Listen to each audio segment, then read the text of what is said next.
Welcome everyone. You are listening to it, perhaps watching the Audible, and if you're one of our writers, you'll be calling the Audible as well. Hey guys, it's last week. It's been a while for you. It has been a little. Is it though? No, there's a roadshow coming this. That's not branded Calling the Audible though. We never did that. The road We show? should have made it the FPF finals brought to you by Calling the Audible. No, because then we would take away an actual sponsorship spot. Well, like it's to If we highlight, get a sponsor. to highlight how this should Like be we now sponsored. have. Yeah. It should highlight like this should be somebody paying, but instead here's a free sponsor Calling the Audible. The sponsor is Sportiva. Yeah, it's true. But If it's in also- the game, it's in the jerseys. Sorry? But also, Yes. you said you wanted to do an announcement thingy. Plug it. Whoa, like ease into You're the pregnant show. too? Ease it. Hey, we're not all celebrities here. The crappiest level of The celebrity. crappiest level. So, okay, wait, no, never mind. Because it exposes me and not recognizing someone who recognized me. You can tell, like, oh man, Eagle, you're such a man when like you just want to like go right straight to Yeah. it, like Straight to the sex. like no easing, Yeah. massaging, Give no. us- Yeah, Give because us a when I sec. don't, we're here for 4 hours. That's true. That's a good point. By the Yeah, way, fair enough. so I figured out 3 hours. why. First of all, Mokan's not here. For those listening, much like his playing career, he's not here with a bruised ego. So the thing is, Iggy, Yes. I've realized why it was that the show is so long when you host it. Uh-huh. There's a thing you do Yes. that Mo doesn't do. I'm a little guilty of it, Yes. but Mo's like remarkably good at not doing I'm this. cutting it, yeah. Where you ask a question that you have an answer to yourself, and then I answer, and then you also answer the same question. Correct. So the same answer question has been answered twice. Yes. And like there's times where it doesn't even feel like conversation because I'm thinking I'm going to say this and deliver it so it's going to be cut up for IG. Yeah. So bam, I go like Yeah. 90 seconds to 3 minutes. Yeah. And like I speak in a chunk. Yeah. But then you do the same thing. So it's like Correct. It doubles. it's like a bad basketball team. We're both just taking you take a drive, I'll take a drive. No passing. That's FPF. Yeah. You get a drive, I get a drive. We gotta do like that's not a bad idea. We gotta do a segment where we have like like Eagle will surprise us with 5 topics and we both deliver like 90-second takes and call it like score for score or something like that. Yeah. You start with the name and then you build the segment. I've thought of doing a show where it's like a game. So you have a first half, you have a second half, you have a final Trust 5 me, plays. every episode is a game with my life. You have like offside calls. You have interference on the rusher. The joke there, Iggy, was and the game is Pokemon Go. Oh. Because that's what he's doing during the show. Yes. And also, everything is a jigsaw Yeah. segment. Would you like to play a game? Yeah. Yes, I know Saw. But so like a full game Oh, time. yeah, right. You're not Alexi. And then like I guess you do like a rapid fire for 5 plays or whatever. Yeah. Yeah. I like that. Yeah. So it's kind of like Onside like, kick. it's kind of like part of the interruption, but each segment is 22 minutes. What would be the onside kick? Like I get to segment? interrupt you and change subject. Yeah. Let's steal a possession. Yeah. Yeah, and then like if you shut me down and go back to your topic successfully, Pick 6. and like Eagle decides like, Pick hey, 6. yeah, no, possession goes back to Iggy, then we finish your topic. The only reason why I'm encouraging this idea is because that would keep our show at 44 minutes plus 10 plays. And we only cover 2 divisions for 22 minutes each. Hey, that's what it is. Nice. So yeah, first of all, congrats on making the finals. You're congratulating me or everyone? Well, you. Yes. Oh, thank Because Also you're in the room everyone with else. me and you're my friend. Thank and you. I'm happy for you. you. Yes, thank Just you. like I was happy for Eagle when he was there Thanks. most recently. I was happy for Pease when he was there, but that didn't last long. No, it didn't. You left. And I early, remember, heard. that game. So it's the finals this weekend. Yep. Welcome to the roadshow, everyone. Yes. Both players and broadcasters, and it's a little bit of a sad day for some of the broadcasters, as it means we won't be playing. But the thing is, with regards to us playing in the championship game, this is now 10 years ago, at least. Oh, it's the 10-year anniversary of the roadshow. Ish, I don't know. No, of his month time I stinging played the defeats. finals. Oh, of the last time you made it to a final. The roadshow's a little older than that, actually, believe Cool. it or not. And Well, the new version of the Roadshow. The old Roadshow has been there since the beginning. ones with the live roadshow, basically, that Rob told us we couldn't do, that it would never work, would never. Boom. But Still trying to get us that finals. truck, by the way. Sorry? Still trying to get us that truck, but that's okay. Yeah. Well, that's next. Time to invest. But so we made the finals, and it was a game that just went sideways from the beginning. And I've never been back. I've never been back as a player. Sucks. But It's hard, man. It's hard. It's hard to get there. So and like, it gets harder yeah, because once the cap catches up to you to where you're supposed to be, once other teams figure you out a little bit, and you have to keep evolving. Like, especially in our position when we play quarterback, I didn't even make the finals as a quarterback. I made it as a snapper. Yeah. And I was one throw away in spring, but it's literally that. That's the margin. Yeah. A lot of times. It's So a throw, we'll talk yeah. to talk about it a little bit when we talk a little bit about last week's game. Some teams that could have been in the finals, right? Yeah. But yeah. All that to say, if you're playing in finals and this is your first one, don't take it for granted. I know FPF is different now. You can play on infinite amount of teams, but you never know when all of a sudden you have less and less time to play FPF. Or you never know what your last game is going to be. So enjoy it if you made the finals. It's for those who haven't been there, we do a live broadcast like we've been alluding to. There's live challenges. That's the game. Mangoose versus Checkmate. Mongoose. Oh, Mongoose. Sorry. There's so many. Oh my god, I was versions go of there. Goose. Oh my god, he's Yeah. still putting up the same numbers.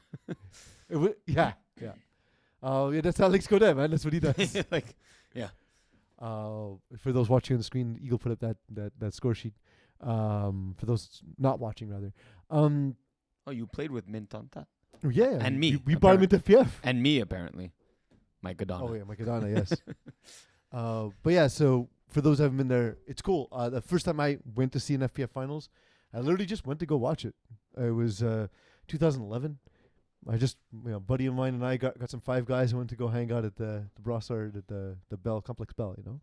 Good time. So highly recommend were it. their It's a lot of names? fun. We will post it shortly after as well. So Who was driving the minivan, and what were their names? who was driving the minivan? Yeah, because you said you went with a friend and five guys. Yes.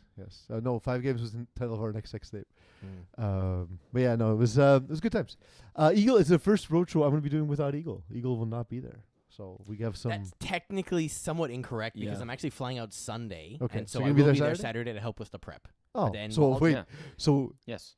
I'm Like, doing is one Rob game. giving me a ride for no reason on Saturday? No, because I may not have a ride. Oh, okay. I'll you explain better. later.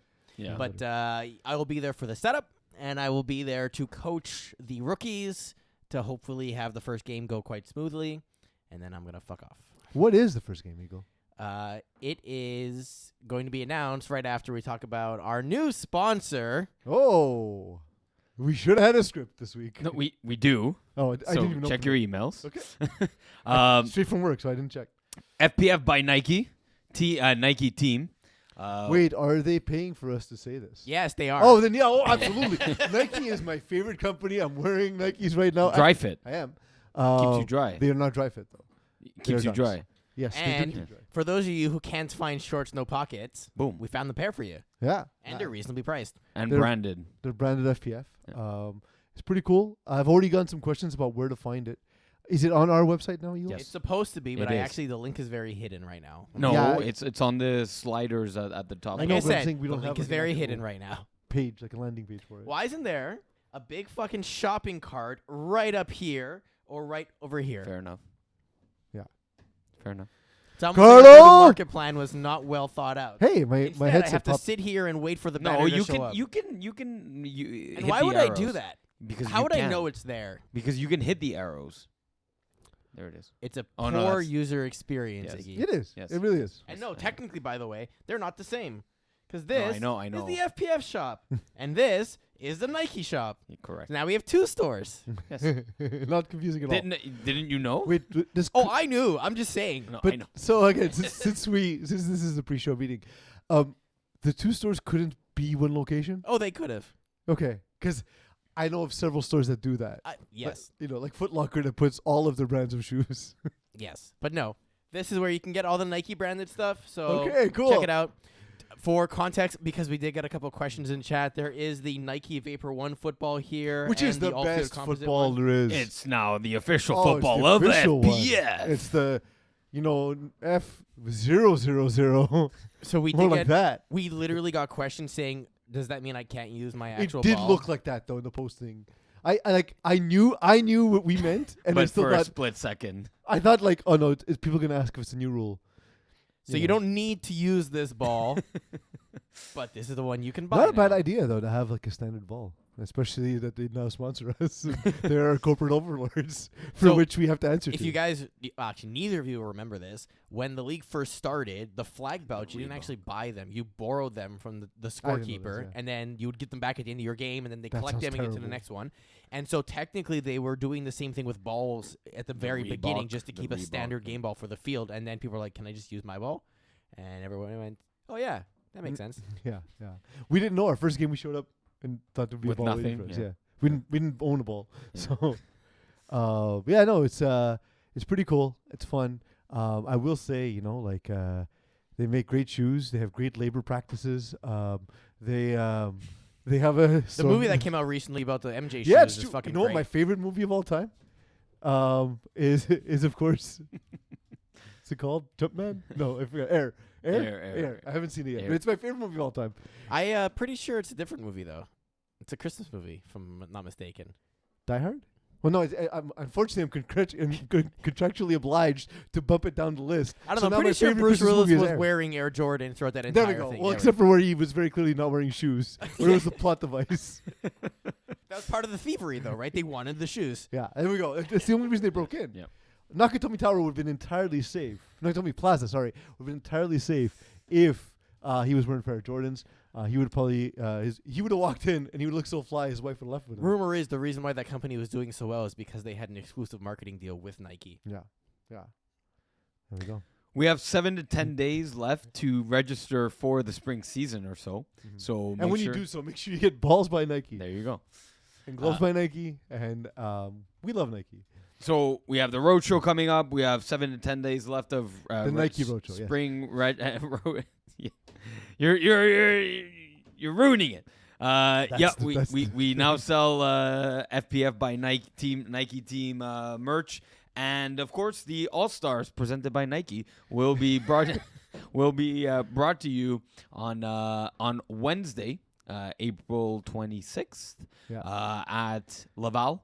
In not the Dome, the main building, fields 2 and 3. I believe field 1 will be used for the FPF Combine. So if you've registered as an individual, we do run some basic drills just to get your skill level and best place you on a team in a specific division.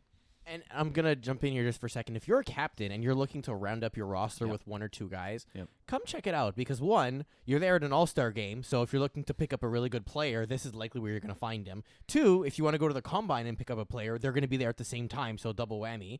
And 3, it's very easy to tell who's good and who's bad on the list versus just looking at a list of names is much more difficult. So if you see someone who's performing well, you can just walk up to them and be like, "Hey, I want you on my team." Sometimes And too, done. like it's how you think someone will fit on your team. Like famously, I saw Tyler Gerberg play at the FPF finals, and I was like, "This guy would kill it with our Fits offense." my offense style. And he joined our offense and fit our offense. Yeah. It was great at it, Plug right? and play, yeah. You know, I think Felix Bouteille thing with you. Yes, Right? yeah. Same kind of thing. I'm like, yes, this This fits. is the guy. Yeah. This No, is for my slot receiver. Yeah. Yeah, It's it funny works. you like you'll have a spot for them on the offense, like Yeah, a little yeah. spot.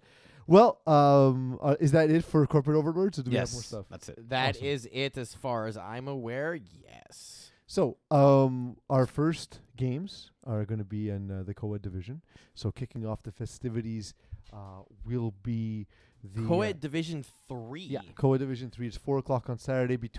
It's a game. It's co-ed division. So obviously there's the men, and of course the teams having advanced. We have also the women, or the wing goddesses of victory, the Nikes, so to speak. Rah. There's the tie-in. Yeah, I was waiting for it. Yeah. I was hoping women's was first. It's co-ed. I was like, I thought you were gonna go with Leviosa. no. Today, listen. When Harry Potter starts paying the bills, then we can be sponsored by Hogwarts. You said that funny. Hogwarts. Yeah, Hogwarts. Whistle Well, I'm from Brooklyn. I don't know if you know that. Box. So in co-ed 3, it's a team that initially thought that we gave very little credit to. Yes. In Caniculae, even though I think I wrote them A love letter. A love letter. Yes. No. I think we threw them out. Yes. We went through them at a post show, and But yes, you're that stayed in your head for a very long time. Canicule. Oh, it's Canicula. wait for the broadcast. Oh, no, I'm not on that one. No. Damn. Which we'll tell everyone too as we go through who's in the broadcast as well. So I not surprised to see them make the finals in a sense because I do like stylistically, what they represent. Although we have talked about its limitations, and on the other side, a team that seems like they've been unlimited all season long. Bustan, as Mo refers to. What? Bustan. Okay. You don't watch the show either. You and Mo just don't watch the It's show. because he gets half potato, half rice. Oh, how could I forget a reference that doesn't reference the team but references Mokan? It also references the team. Only through the lens of Mokan. It has nothing to do with the team. Only through the name. It's like the show. I love Canicule because But I own a battery. It's not like Mo says this outside of the context of calling the audible. He says it I know, but only. all of his analysis is just through his own prism. You don't listen to the show. Thanks. I do listen. Thanks for listening. So let's start with Canicule here. I do. I heard a disparagement about how I've thrown the most pick sixes, but nobody talks about the 600+ touchdowns, huh? How I lead the division in passing yards every time. But Mokan wouldn't know because he hasn't watched the game. But that's on your receivers. He hasn't watched the game. Let's start with Canicule Yeah. here. What are we expecting from their game plan going into this? They're going to put the ball in the hands of Athena Ryan again, and she's going to carry them down the field, or what's going to happen? It's the way they play, Eagle. Like Athena Ryan is, we talked about it, like rhythm passers. I think the way she's been described, and I think that's the best way. She's a prototype of that. You watch her play, and it's essentially that is when her routes break at the exact time, when the receiver reaches the window and she's in rhythm and is reading it, the ball gets there, it's perfect, it's unstoppable. When you start to take those away is when she struggles. And that's why we see, despite her success, we see low completion percentage and we see a lot of interceptions, and we chalk that up absolutely into not being able to attack the other levels, or at least posing a threat, right? So do you think, Iggy, given that, and they got through Sneaky Snakes with no problem, 33-13. Yeah. But do you think that'll be an issue for Athena Ryan going up against a team like Half and Half? It is, because they have a lot of defenders that break on the ball, right? You think of Ariane Boucher, you think of Jamal Roach and his size at the safety position. So even if she wants to attack deep, she has to get it over the outstretched arms, the telescopic arms of. Again, a telescope doesn't have to be long. It could be. Let's not forget about Sure. Christopher Vero. Yes, yeah. Yes, like the breaking, like these guys jump on the balls, right? Yeah. And even if you hit them with a hook and go, for example, if they are breaking on a quick out or on a hook, you have Gab Wiseman, limiting the time that you have to pump the short hook and the hook and go. So you have Gab Wiseman really rushing down and bearing down on you. So your timeliness on the passes is going to be critical for Athena Ryan, so that's going to be a interesting take to see here. Do you guys think Gab Wiseman has to have a better game on offense or defense for this one? Defense. Because I think if they let Athena Ryan run her offense, they're going to go score for score, and then it's a coin flip. I don't think these two teams are as unmatched as the standings would have you believe. Correct. No. I was doing the thing where I slowed down my Yes, speech I know. because I ran out of things to say. That's not true. I was like, please stop okay. texting. To kind of prove your point, week 11 they played, they Mhm. tied. Yeah. 34 all. So tell me why I'm wrong. You're wrong. I'd have to look at the lineup in that game, and I'd be curious to see who threw. Sorry. So Chris Vero coming. did throw.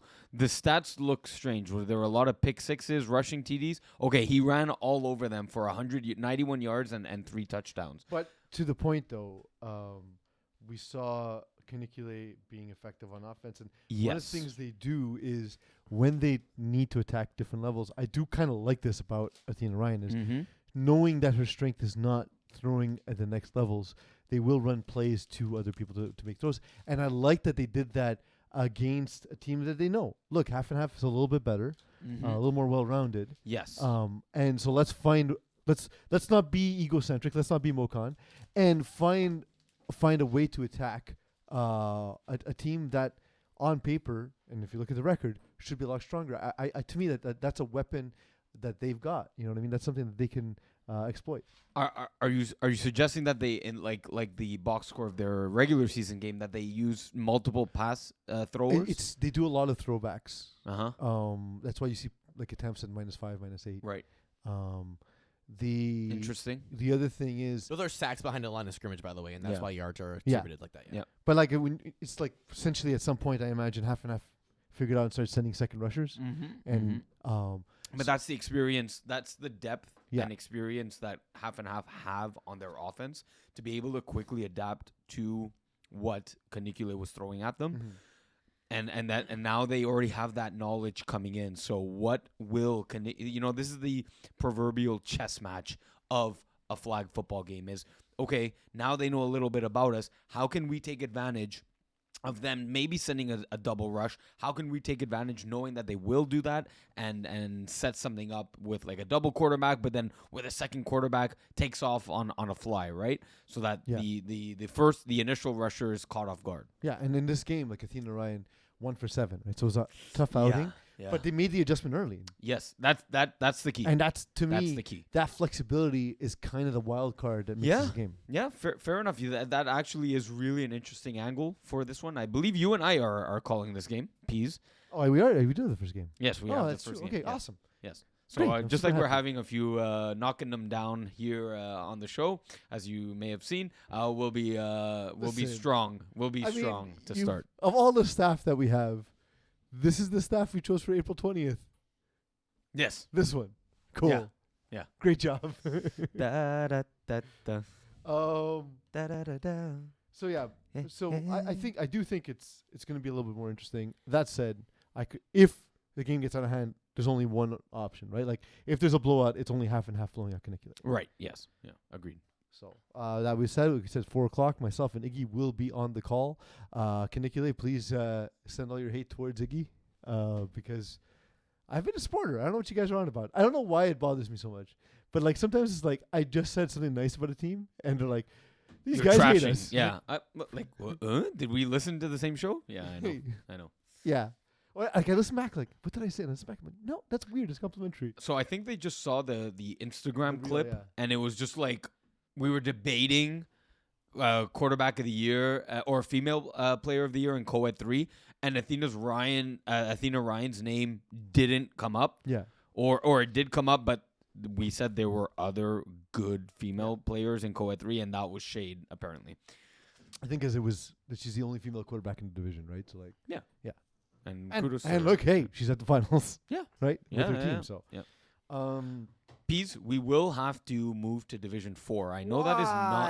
Can't we do them in order? No, because you didn't check the messages I just sent. Yes, we need you said to. Div 4 next, and I said, can't we do them in the order of the games? I didn't see that because I'm. we have calls as well. But we have calls, and this person said he needs to call now, because after 8:10 becomes very difficult for them. What, did you go to sleep? I just assumed you wanted to talk about yourself. No.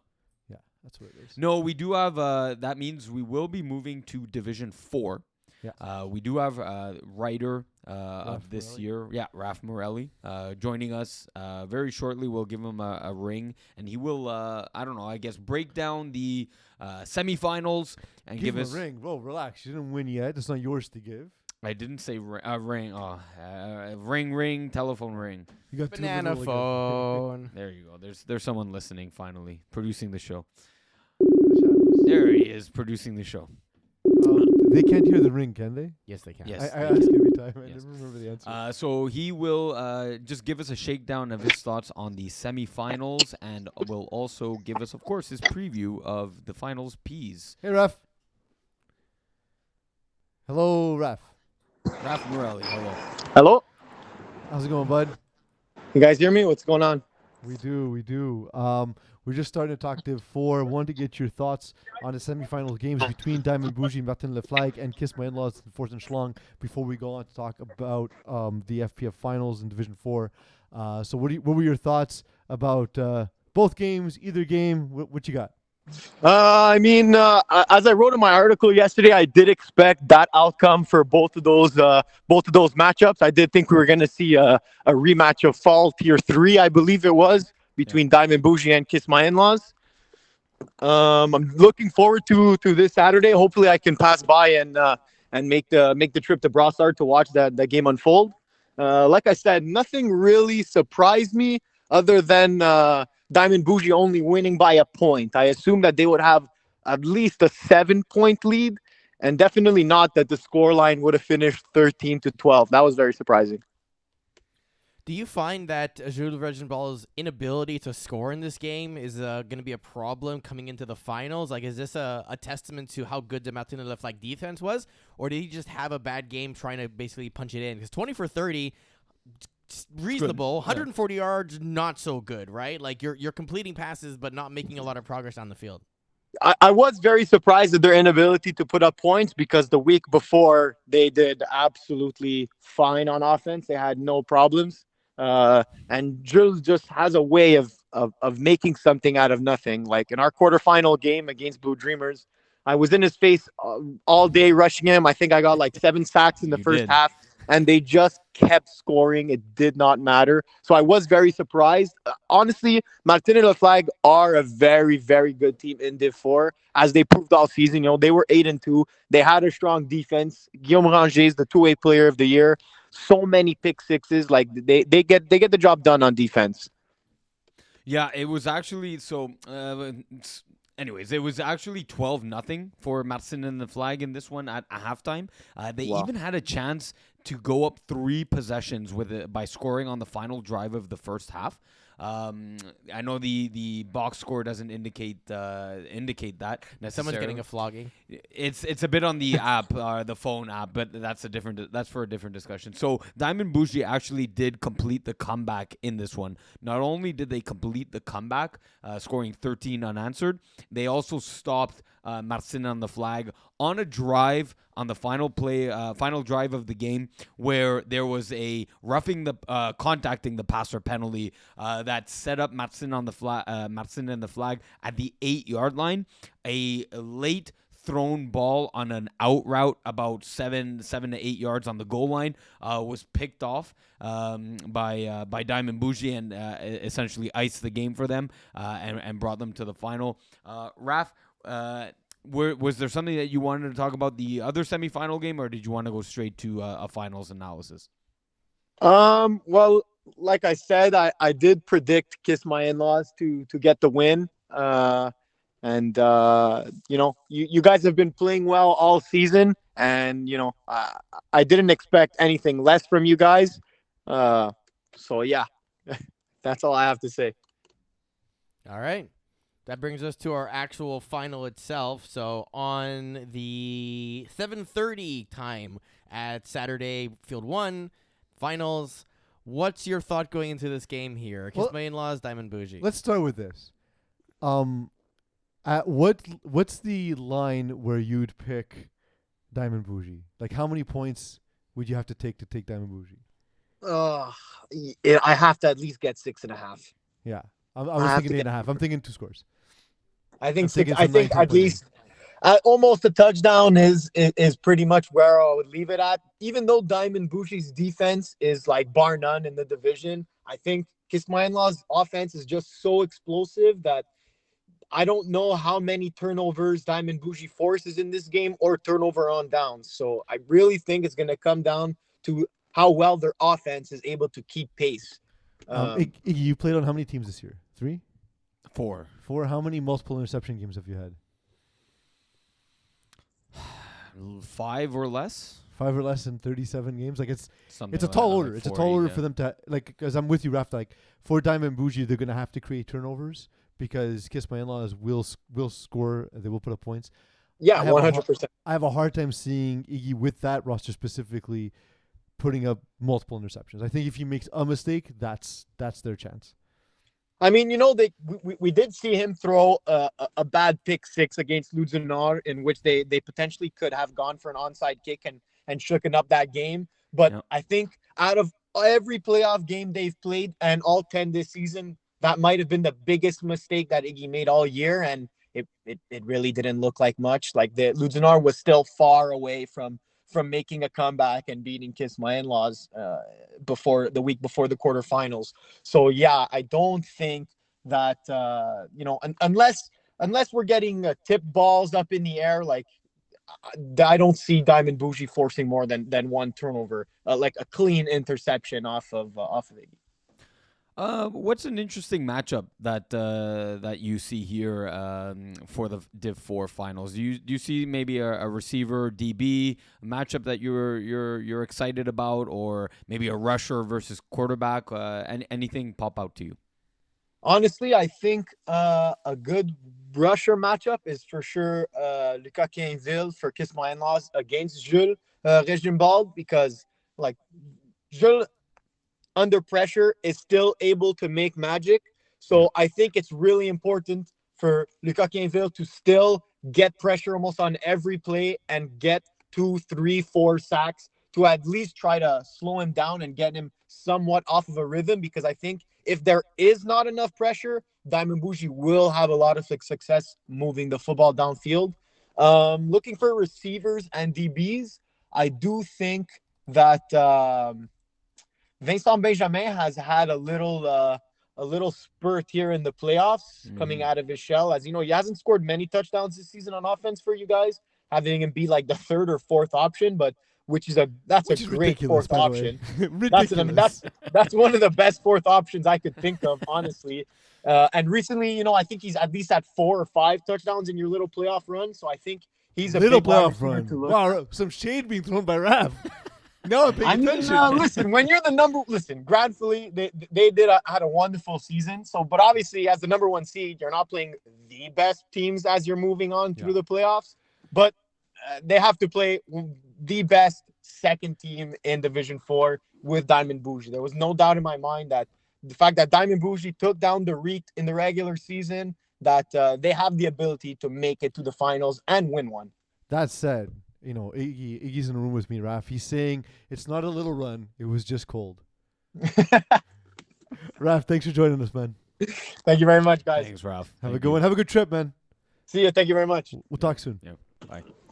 That was Raph Morelli. Raph, I really enjoyed his articles this season. Yeah, they were refreshing. It's cool because I have a very long-winded, strange style, but I like sort of his punchy style where he gets he covers a lot. Yeah. Every article, and like you get a lot of information in a nice compact package. I really enjoyed it. I really did enjoy it. And he changed it up week to week. Well, it's like the assignment I gave the writers, which is funny because I gave the assignment without having to do it myself, was change everything about how you approach these articles. I want storylines, and he's one of the ones I thought that really took that on as a rookie too, like new to our team, not having sort of like a ton of experience, but you figure he's read FPF articles for a long time. He's like, well, but this is what it's always been. Instead, he took that challenge head on and was great. I thought his articles were insightful every week. Yeah, exactly. I like the, let's take a look at the top 5 receivers, a breakdown of top 5 quarterbacks and whatnot, and runs to the playoff pushes, and who's hot, who's cold. Definitely a great job. I mentioned that to him as well. So thank you, Raph. Absolutely. What are we doing now? Going to back to the regular schedule. So wait. We need to do April 22nd. So Saturday. April 22nd. Yeah. Saturday. Yes. 7:30. Yeah, April 22nd. Yes. Please make it to your game. Yes. 7:30-ish. Against Diamond Bougie. And now of course it doesn't load. Can you tell the good people who's broadcasting that game? Not this guy.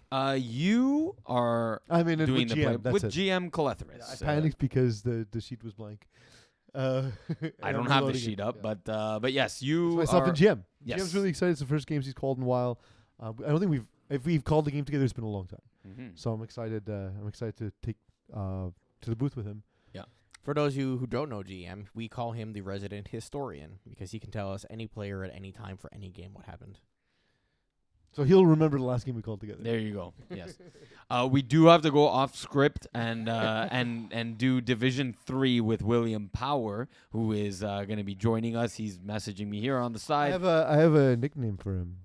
Okay. William Snub Power, because he got snubbed continuously. Snub All-Stars Power. and two-way player and D4, just saying. He's in the All-Stars. Is he? Oh, yeah, he is. Yeah, he made it in the All-Star game. Which, yes, again, Yeah. Laval on Wednesday, April 26th. There we go. 7:30 draft. So that's why he's snub and not snubs. Multiple. He's just single snub. Sure. So we'll get Will Power's perspective on the Division 3 semifinals that went down on Wednesday in Laval, and of course his finals preview. You know, if he's messaging you, he should probably answer. That could mean anything, Eagle. I would have thought he would have. All this. We could have just gone in order. But Well, no. Mr. William Power, you know who doesn't answer the phone too? The Toronto Maple Leafs. That's true. And he's probably watching them lose right now. I don't know the score of the game, but they're probably losing if I had to. Well, it is the first round. Yes, so. Exactly. If I had to venture a guess here. We're But actually he- winning 3-0. Oh boy, here we go. Oh my goodness. William Power, welcome to the show. But that's Thank you, boys. is that not the key to Maple Leaf sadness though? Is that they have to give you a little hope. Yeah. They have to give you a little fight and then not pull through. My dad just said the game was over, and I looked at him. I said, "Dad, are you serious? Like, you can't be doing that. Come on. There's a better chance Tampa Bay wins now that they're down 3-0. Yeah, for sure. Most dangerous lead in hockey, the one the Maple Leafs have. Yes. In the first Yes. round. Will, how's it going, dude? I'm great, guys. Thank you for having me. A little bit disappointed I won't be in the finals this year. That's wild but to me. yeah, To me, it's huge- like Will's part of the furniture at the finals. You Yeah. know? Like, You're the fabric there and in part of Brossard. appreciate that. Yeah, but hey, look, we got some new teams. We got 2 great teams in Division 3 that'll be in the finals. So I'm excited to write that article up and to talk about the game for sure. Yeah, did you have any quick thoughts about the 2 semifinal games that happened yesterday in Laval? First, That's What She Said versus Human Beings, or maybe Silent Ticklers versus Stoics? Yeah, for the first game that you said Greendale against, That's What She Said. It wasn't really surprising to see the final score. I made my picks mentally because I was like, okay, I'm not going to write an article for this, but I did pick Greendale.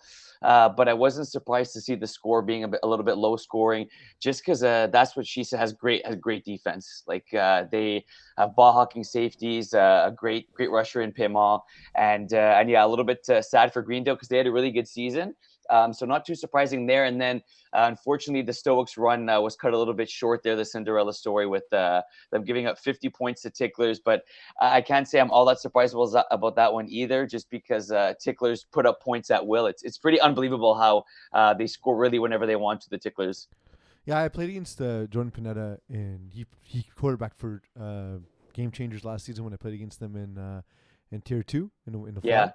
And it looked like, Jordan Panetta hadn't played in a little while, but by fall, it already looked like himself, where the defenses in these lower divisions for him are a little slower, and he's able to capitalize.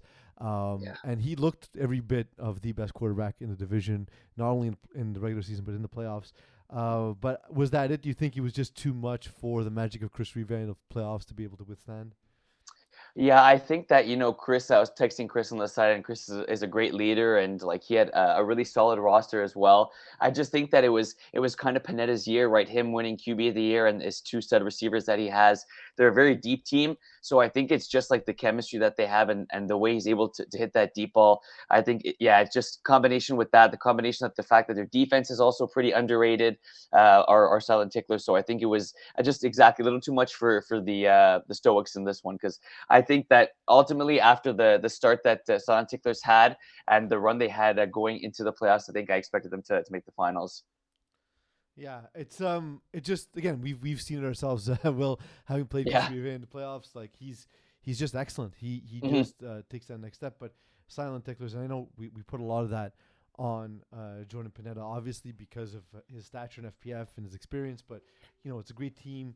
Overall, Adam Rosen never gets the respect he deserves as a top tier wide receiver, and a lot of older names and a lot of FPF newer FPF players like Andrew Blevings and Daniel Mancini, not as known to the newer FPF community, but these guys are stalwarts and playing a long time, and they just looked like a group of guys who play together, man. And that's with a really great quarterback, Seriously, that's the recipe. That's what it takes. Exactly. It's not complicated, and they have it. Like Rosen had 22 touchdowns this year.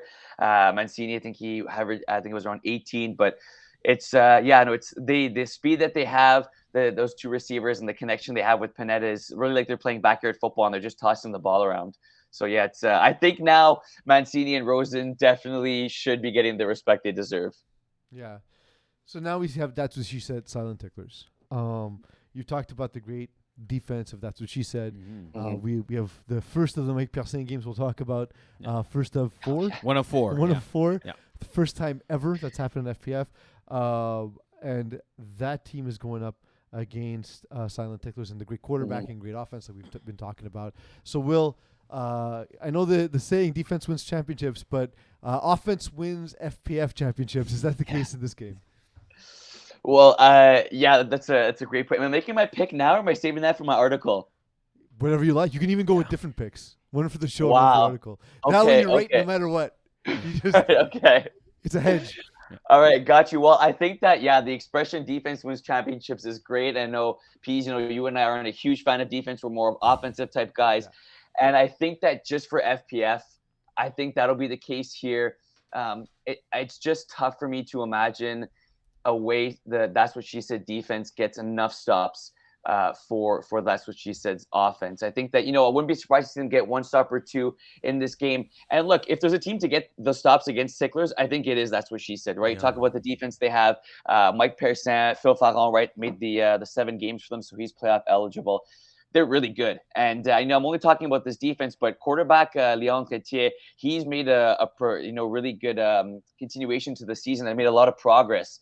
I was impressed with him. I thought that, early on in the season, I thought he struggled a little bit, but these last few games has been great. The game that they beat us, Preach, he looked really good. He looked good. He took what we gave him, and he's just smart with the football and is able to thread that needle. So I think it'll be more of a high-scoring game, even though That's What She Said's defense is solid. But I kind of gear towards the offense in a matchup like this for FPF. So do either of you guys? I'll start with you, Iggy. Do you know Leon Chrétien? Have you seen him? He's an old name in FPF. Oh, is he? Yeah, he's played for a team called Les Baudets, Eagle Nose. Okay. Played in Division 5 back into like a pre-cap dude. Career like 4-ish to 1 interception. Okay. TD interception ratio. Was a really great athlete. Great arm. Great ability to throw and run. Yeah.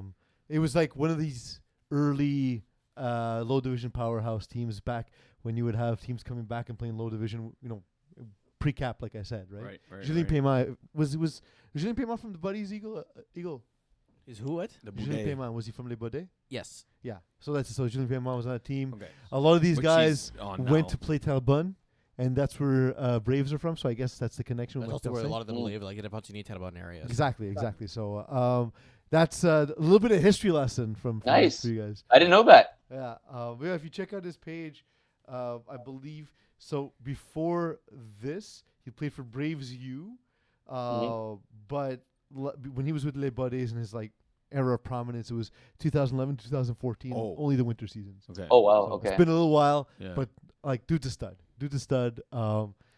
Not as known as Pineda, not as accomplished as Pineda. Right. I believe at his height, it was that Braves U team was the highest division before now. Right. So But that's it. Can they put enough? Can they put 60? Because if their defense, which is awesome, it's just as big, as physical as the Silent Ticklers receivers. But if their defense, if we're thinking that the Silent Ticklers are still gonna execute and score, the question becomes: can That's What She Said put up 60? I don't think it'll be a race to 60, but I do think I can high see- 30s won't get it done. I can see 56 from Ticklers. Yeah, but I can also see a 40 to 45 points. Okay, fair. You know what I mean? fair. Because I do think That's What She Said will get a stop or two. Because Will's point, Yeah. especially in the flats, this team is really good at taking Mhm. stuff away, Mhm. and then challenging you to go over top. But Pineda attacks That's the true. intermediate and deep. That's true. So that'll be interesting to see how they adapt to that. Maybe yes, they're more aggressive on the flats. Does Pineda take advantage of their aggressiveness in the shorts and hit the intermediate? He does love his crossers with deep goes. So we'll see if that plays out. Well, I mean, it's one of the hardest things to defend in FPF, right? If you send 2 sideline goes and then the 2 slots cross at 12 to 15 yards. Yeah, exactly. It's really hard. Nobody drops 4 defenders. Exactly. Right, That's so- it. That's it. Yes. Yeah. yeah. All that being said, Will, what's your podcast pick? My podcast pick. Oof, that's a good question. deep. I'm gonna go with Silent Ticklers here. No. I was saying between calling the Audible and the MFL Oh my God. show. Oh. I'm just Oh. kidding. Oh, I would baby. never put you in that situation. Putting you in the spot. But You but just did. For those, no, 'cause I'm not gonna let him answer. Mostly because I'm afraid of what he'll say. No, in all honesty, for those of you who play in MFL, do check out the MFL podcast with Will Power. Are you doing it for the spring season? Yes, spring Awesome. starting May 12th. Awesome. So that's it. So talk to reach out to Will. Check on his socials. He does post the article, his podcast often. So does the MFL page. For those who play in MFL, for those who don't, like me, I see Will's face in the show. I'm gonna click on it and watch it. Yeah. It's a good time. It's awesome. It's a really good show to watch. So I do recommend it. Thank you. So that said, feel free to choose whatever you want for your article. So read Will's article as well. Yeah, He'll please add do. more of his own breakdown, as well as give you a pick that might be exclusive to his article. So thank you, Will, for joining us. Yeah. Thanks, Will. Yes, boys. Thanks for having me. Appreciate it, and I'll see you guys at the roadshow. Awesome. Later, man. 4-3 boys. Tampa Bay. Don't start, Iggy. Don't start. You're probably right, though. All right. Thanks, See you Will. guys. Good night. See you guys. All right. Cool. That's 3 divisions. Yes. Like a billion more. Yes. Let's ramp it up here. Let's do that Mo Well, Khan the interviews take longer, right? Yes. Because we got 3 voices in. Granted. Yes. So. But now we can go in order, and I believe we have Coed 2! Coed 2 next. Oh, wait. We want to talk about who's calling the Div 3 game. Yes. The Yes. Div Go 3 for game that. is April 23rd. At 5:20. Mhm. It is Mo on the play-by-play and Yeah. Iggy Yes. on color. Myself. Yeah. That'll Awesome. be fun. Yeah. Lots of fun. That's the day you Mo's- get to just that day you're not playing a game, right? You No. just get to show up and hang out. Correct. Yeah. Be on the call with Mo. We did a call last fall. That was a lot of fun. So looking forward to that again. Nice. Yeah. And remember, that's the FPF Roadshow brought to you by Nike. They're awesome. Buy them all the time. Stay dry. So Coed 2. Go ahead too. Yes. We have IG team facing off against the Benchwarmers in the final, or let's just go ahead with the finals. You know what? I want to start a little differently. if Do don't you? mind. Okay, let's go. And we'll touch on semifinals a little bit, like more in context of what the game we're talking about and how it impacted their path to get here. Like I was a fan of IG team coming into the season. Okay. They were exciting, and also Benchwarmers going through what they went through with suspensions in games that weren't even their own. Right. Right, sort of like that. The additional cost of suspensions, because it affects all of your teams, Right. it's massive. Yeah. And the fact that they got here anyway, Yeah. is They awesome. overcame the adversity. Yeah. and literally like them elevating sort of above all the adversity and going toe to toe with Kiss My End Zone, Different game, but Oh yes. no, sorry, no, Yes. it's true. You played. It was against Badgers. It's against either way, Badgers were super hot. We've talked Yeah. about the Chris Rive thing, Yeah. which is calculably a real thing. Yes. As you can see by these playoffs. Yes. He went on an absolute tear. Yeah. Yeah. And the fact that they did so without Nick Gomes Rizzo, huge. It's a testament to all the individual players who stepped up their game when Yeah. in the biggest of games, in the playoff games here.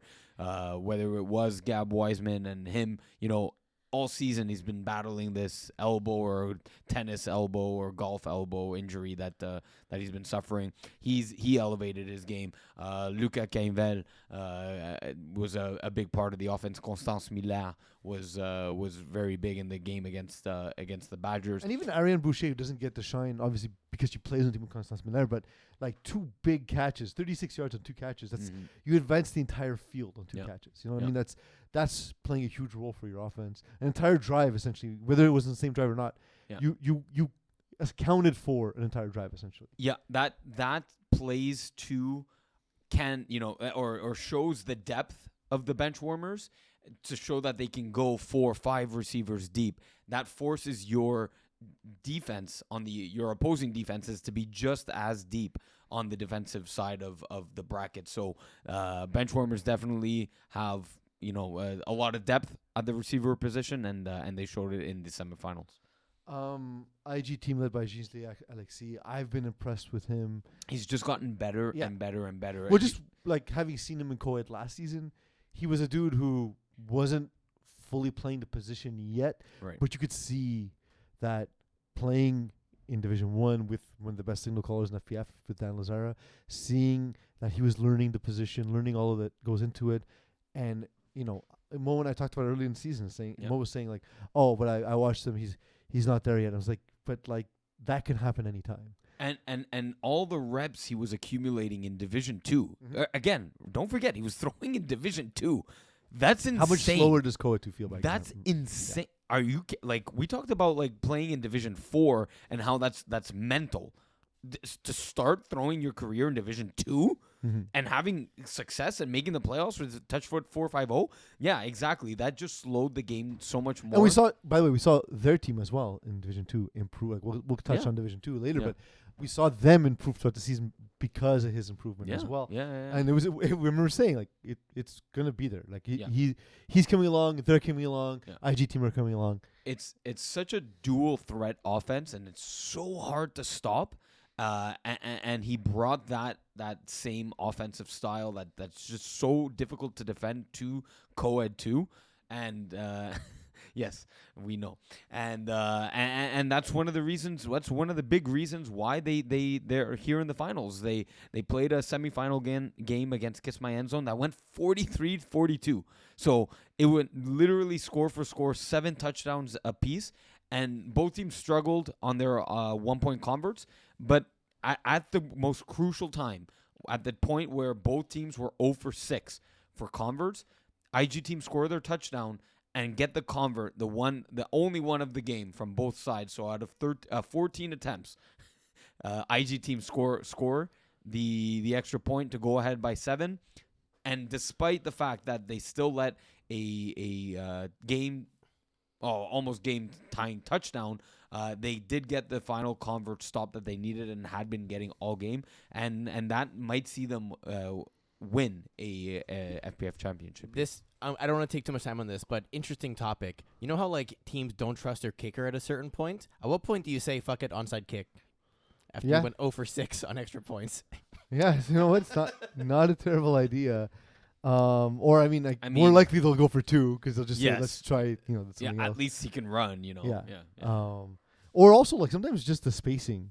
Yeah. Like if you have a strong arm, why not? Yeah. Go for 2 pretty much every time. Yeah. Because you don't need to be as accurate, right? Right. And you can attack in different ways. Mm. The other thing is on when you look at IG team is Gianni Gravel, right? Gian Gravel, and I thought. Good defender, yeah. I thought it was a player that could be used more. She's been pretty effective on defense. I thought she could play a bigger role in the offense. Do you think she'll have to play a big role than she played against Kiss My End Zone in order for IG team to hold the trophy at the end of the season? So while she may not have the big statistics, still 3 catches for 40 yards. Yeah, no, she's been a contributor. Yes, sure. absolutely, and she's the safety valve for Ginsley Alexis, where he's taking off on a run or stutter stepping, and she's wide open 7-yard hook over the middle of the end zone, in the middle of the field, and it's tough for defenses to cover the speedsters of the Mayo receivers and cover the flats in the middle of the field. So she's usually that safety valve for Alexis, and she's definitely a weapon that the benchwarmers are gonna have to take away as a third read.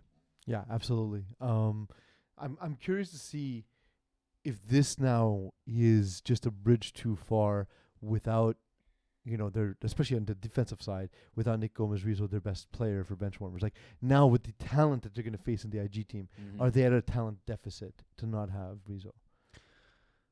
No, I think because I think the matchup and it was the same for against Kiss My End Zone. It's always going to be, can the rusher contain Ginsley Alexis? And as I don't know what you think, with Gab Wiseman rushing, it's as good as a rusher as you can I think he's the send. wrong kind of rusher for Ginsley Alexis. You need a speedster. Yeah. Yes. It needs Now to be Lucas Kenneville. exactly. Yeah. That's the thing. So they have that option, right? That have that secondary option to either switch it up just because of being tired for running 40 yards in the backfield. They have the option to switch between Wiseman and Kenvel. They have that luxury, and both can play in the backfield. Now, I think the bigger advantage to offset Nick Gomez-Rizzo, to answer your initial question, is Constance Miller matching up against those female receivers for IG team, and neutralize and take away that safety valve, like I just mentioned, from Jeans Alexis. So it will be like for most of these matchups is, can the rusher contain and force Jeans Lee to be accurate with his throws? On the other side, who do you think is rushing Gab Wiseman? Because Gab Wiseman's annoyingly elusive as well. Right. So it was Jerry Bobeuf Yeah. for IG team.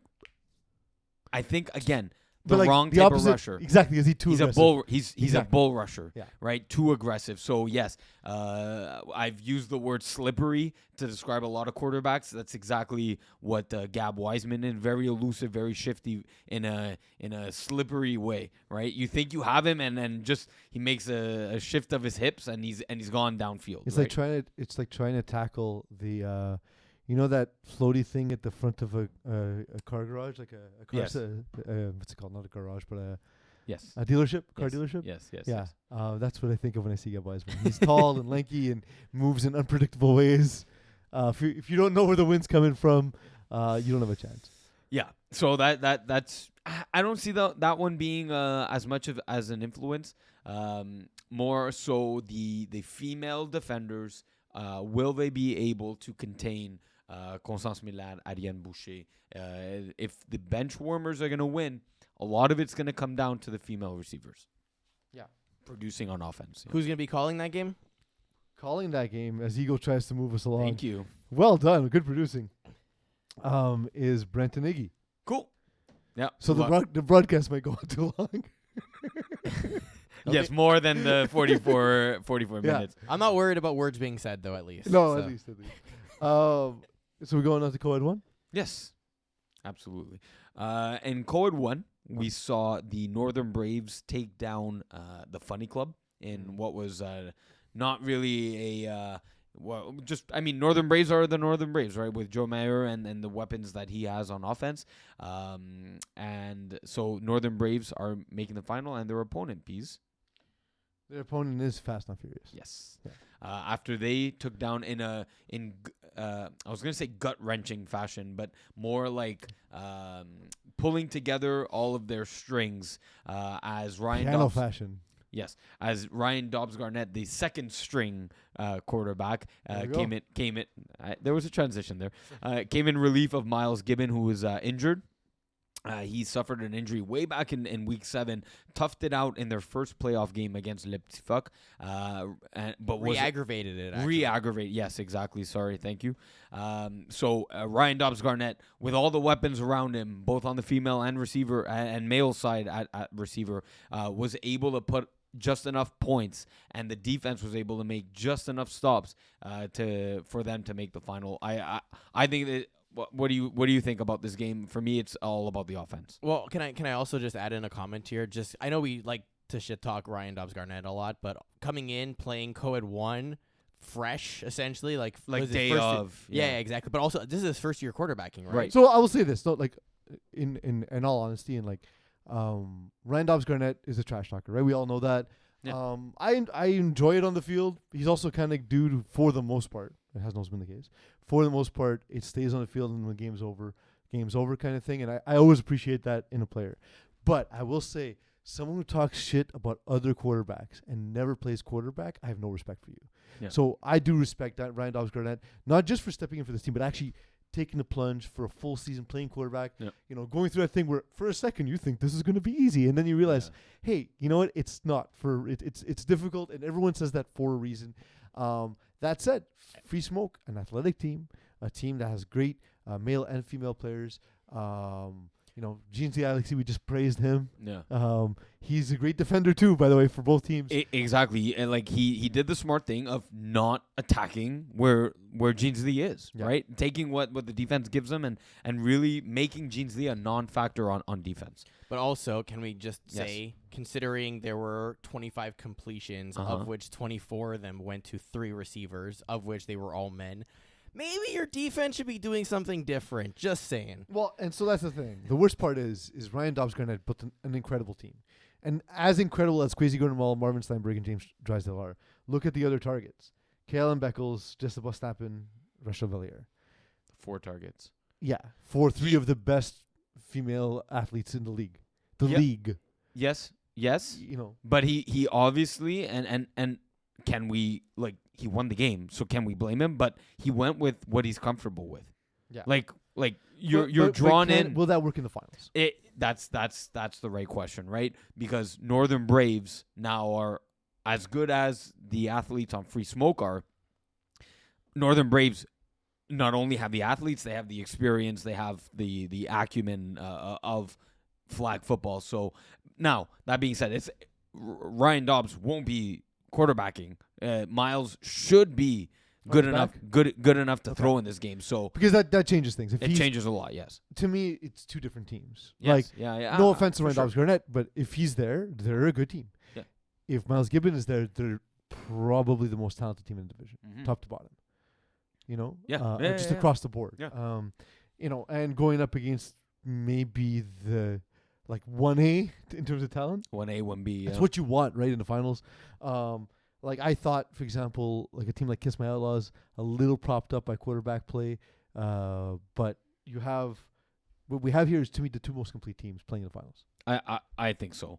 Do you think Defensive Player of the Year in Co-Ed 1, Jessica Bostappen, does she play enough of a factor against Jomayer? We know, right? Her height in length, like her long arms, make it maybe. But Jomayer he's just playing the best rushers in the province. Yeah. And then competitions beyond Quebec. Like it's hard. The dude is an absolute. In the words of Rob Gronkowski, he's a speechy man. He's a specimen, right? Like he's as good as it comes. He's the name after Kevin Wyeth, right? Along with dudes like Dan Lazara, like he is the top of the flag football heap, So we throw it from Jessica Bassam into the backfield. Is James Drysdale? Is Marvin Steinberg? Is Rachel Valliere with all the interceptions she get? Is there a matchup, at least if not 1-on-1 or a zone coverage that you against this high flying Northern Braves offense? The advantage that Northern Braves have. Sorry, the advantage that Fast and Furious have is the female players, just because they're far and above the 3 best. Although Offensive Player of the Year, Receiver of the Year was Lorianne Beauchamp, Northern Braves. Fine. So they have 3 of the best. Okay, can we say this? They have 3 of the best 4 females. Right. Their depth at the female. Yes, is what I meant to say. It's not necessarily top end talent, which I think all 4 are basically there. Right. It's splitting hairs. It doesn't matter who's the best at that point. They're all the top tier. Yeah. Now, the advantage for Northern Braves is that there's not a Division 1 defender on Fast and Furious. Not a single one. Male or female? Male or female? Well, no. Male James Drysdale? Okay, it's his first season, and he's primarily a receiver, right? Like, his best asset is receiving. Sure. What do you think is a greater advantage? The depth of the female position? As you asked me a question I refused to answer. Yes. Is it the depth of the female position? Or is it going to be that they don't have the personnel on defense to create problems because he's used to playing against much better defense? How is that an advantage for Fast and Furious? No, I'm saying which one is the depth for Fast and Furious. The other one is the quarterback play and the playing a lower caliber defense for Joe Mayer in Northern Braves. Right. So which of the 2 advantages is greater? It has to be the Joe Mayer advantage of having faced Division 1 offenses, because I do think it's close. Defenses. I do think it's close because again you need to use your women, especially if Miles Gibbon is there. That's different completely, right? I 100% agree. Now, it like who are you trusting more? Like Lorient Beauchamp running a wheel route with Jomayer throwing the ball, and even if it is Rachel Valiant, like she'll be 2 steps behind. But that's just because offense always has the advantage. They know the route they're running versus someone who doesn't. And if it's Lorient Beauchamp running it, she's beating guys. She's like Phil Farran was ready to defend her. Like and so if you're putting Rachel Valiant as great as a defender as she is, she'll be a step or 2 behind. And with the accuracy and precision of Jomayer, he's gonna put it on the money. Her 60 billion interceptions. Yeah. With like a word. Yeah. Okay. Pick off Jomayer and a guy who routinely throws under 8 interceptions a season. Exactly. Yeah. Like do that. I do think though that having a full rotation of players where no matter which 5 are the receivers for Fast and Furious, I do think that's we're underplaying that advantage a little bit. The offense of Fast and Furious. Yeah. That essentially it's capable. Whenever 5 they roll in, you can't just say like, oh, this drive Rachel is off, we don't need to worry about it. This drive, this person's on. They don't have that. I agree. They can send all 5 players at you every time, and that's an advantage in co-ed. Yeah, and honestly, I think because we know Northern Braves are going to score, but I think Fast and Furious are just as equally likely going to score. So who's the defender, right, on Northern Braves that's going to make a difference? I see this. It's, again, FPF. We love it. High offense. This is exactly, I think, what we're going to get. I think we see like a 45-43 type of score. The mistake Miles Gibbons tends to make is intermediate passes over the middle.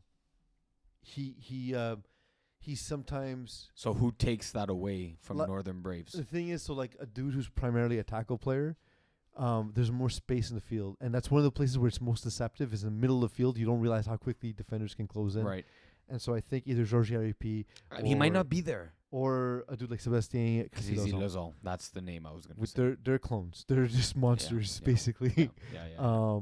So yeah, if both are there, that's a dangerous proposition because both of them love when you don't peek on the backside of a post or check the backside of an in or crossing route. They love playing that trap. So I'm curious to see who the personnel will be, to your point, Iggy. But I do think that it will be a great game between Northern Braves and Fast and Furious. I think it might go to be our closest final, and it will be a final called by Brent and myself doing color commentary. Ooh, nice. You're very colorful. I rarely get to do. You're very colorful. Thanks, man. Yes. I like the green on pink combination. Green and pink are a maximum difference in contrast on the color wheel. You say green and pink, and I think Vic in a box, and I think green and pink as well. Flamingos. Oh, your tie's green. Am I colorblind or you? Literally, you said colorful. I said that. I want to move on to the next division. Yes, 5A. The part that's funny is because we have the chroma and because we have the lighting in a certain way, your tie looks or nothing like it's like what you're just describing. In person, fair. Yeah. Yeah, But there. But he's in the room with me and has been in the room with me for an hour and a half. Correct. Yes. No. No, you haven't been. I went to the bathroom. No. Oh well, so did I actually. So it's just the duration of the show. Yes. That moves us now on to Division 5A. Our next final on the docket will be played on April 22nd. The 8:40 slot. We have Division 5A. We have the Big Fat Bats. Obviously, greatly named for today. Great day today, yeah. Yeah. You don't have a chance, dude. I know. It's over. It's over, Rock. No. If the final was played today, if the final was played today, you would win. Yeah. Versus the No Friend Zone. Great logo, by the way. Today's the day we can reference. Actually, yes. Actually, I was talking about this with my girlfriend on after my game. I always that's the time I call her. Who lives in Toronto. Shout out to her, by the way. I do like it's because of the different time zones that you need to call her after the game and not before. It's Toronto, I know. But yes. I told her, I'm like, yeah, they have a big fat bat. She's like, big fat bats? Like murciélago, like in Spanish? I'm like, yeah, like a bat. But I'm like, yeah, so it has a bat with, an actual bat with the Corona. There's Corona beer on like come on, great uniforms. But I do think like, isn't it bats like I think it's like a Montreal term. I don't think it's universal, is it? No, it is. It is. Is it? No, I think it's a Montreal thing. What? Well, okay, let's Urban Dictionary. It's, or a Jersey thing. Like it's a very particular community. Very refer to East it. End Italian. Yes, exactly. Oh, yeah. is it? Yeah. Yeah, because everywhere else would just be a blunt, right? Or javelin. Javelin is that's I think that's like a Southern Miami term. Yeah, This that is one's Hispanic. that one's less common. Yeah, I've heard it a bit. Like I've heard it from a lot of my Latin American friends. They'll refer to a big fat bat as an Avi Vasquez, Avi Lopez, javelin, anything with a J, basically. Yeah, they're going up against no friend zone, the place no one wants to be. That's why it's not the friend zone. Background on that for 2 seconds. That was actually a team name. I remember Justice League, co-ed, playing in the spring. The opposing team, I forget who they were playing, made it to the red zone. Ref Leo Gervais calls no run zone, red zone. And Laroche hears like no run zone. He's like no friend zone. And he had Leo just cracking up. I was scorekeeping. I was cracking up. And so there you go. A team name was built. That's pretty good. In no friend zone. I'm gonna go ahead and read the different definitions for bat Yes. on Urban Dictionary. Go for it.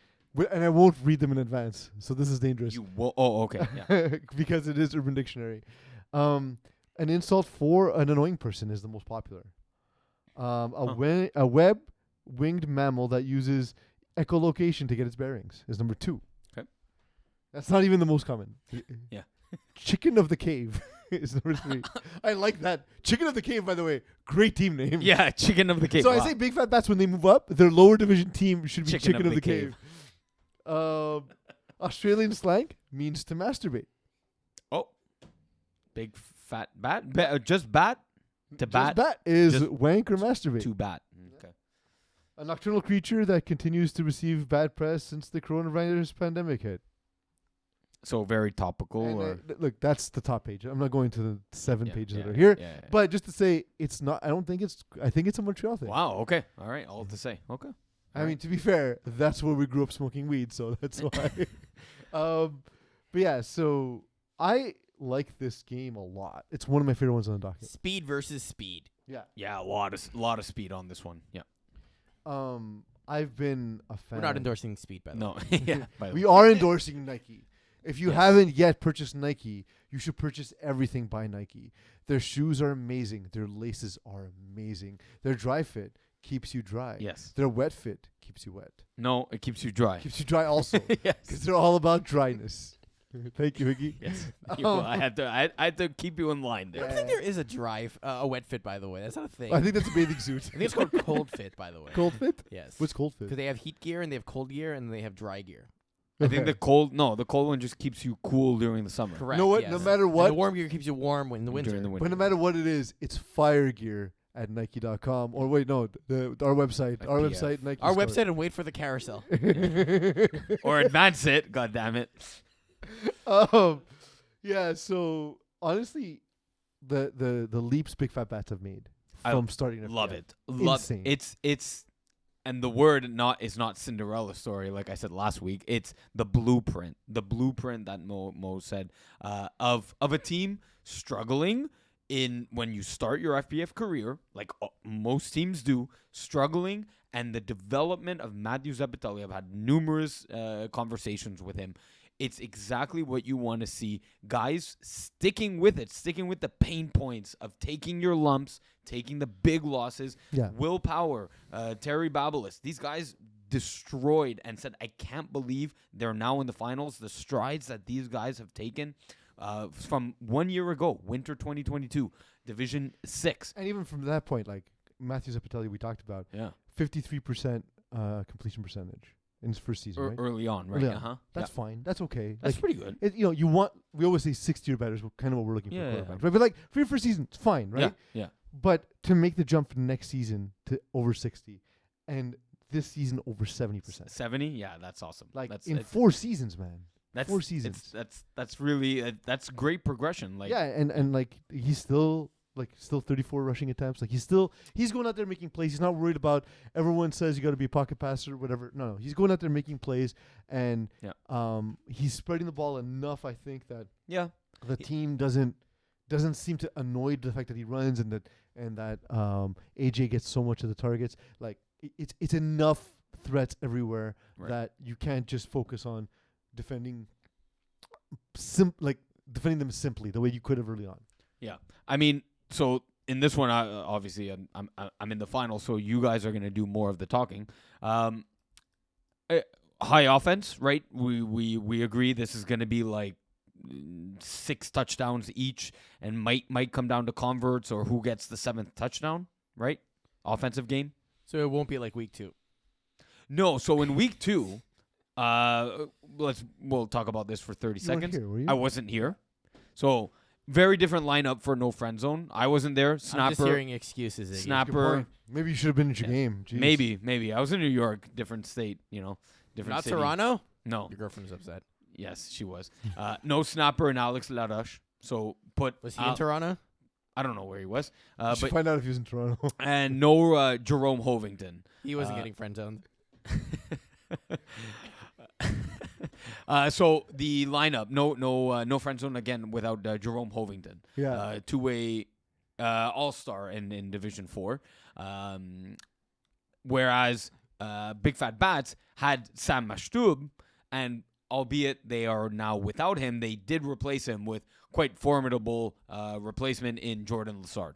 One of my players is like, yeah, but they don't have Sam Mashtub who can jump like insanely high. I'm like, yeah, but they have Jordan Lassard who was an crazy vertical. Yeah. I'm more curious, and you don't have to tell me, but how did Big Fat Bats get away with essentially running a 3-receiver system the entire season, and nobody has figured it out? Because they're that good. It's also smart. Like it's essentially you can't really play man because you're too fast. Yeah. And then when you're in zone, it's a lot of you have to be disciplined. Yeah. And then teams in 5A are not disciplined to play the shorts at 2 to 3 yards like you're supposed to. If you get backed up with a 10 hook in your face and that's not your responsibility as a short defender, which you see often in Division 5, their offense takes that to advantage. Yeah, and I mean AJ Zapatelli obviously the great season, putting him 19 touchdowns, but Jordan Lassard and Luca Lechese being the other two. Mm-hmm. I do think Eagle though, like a guy like Daniel Correale did get 30 targets on the season. Like they do enough of the rest of the players. I feel like those are the 3 guys, and then everyone else kind of represents a combination of 2 receivers, basically.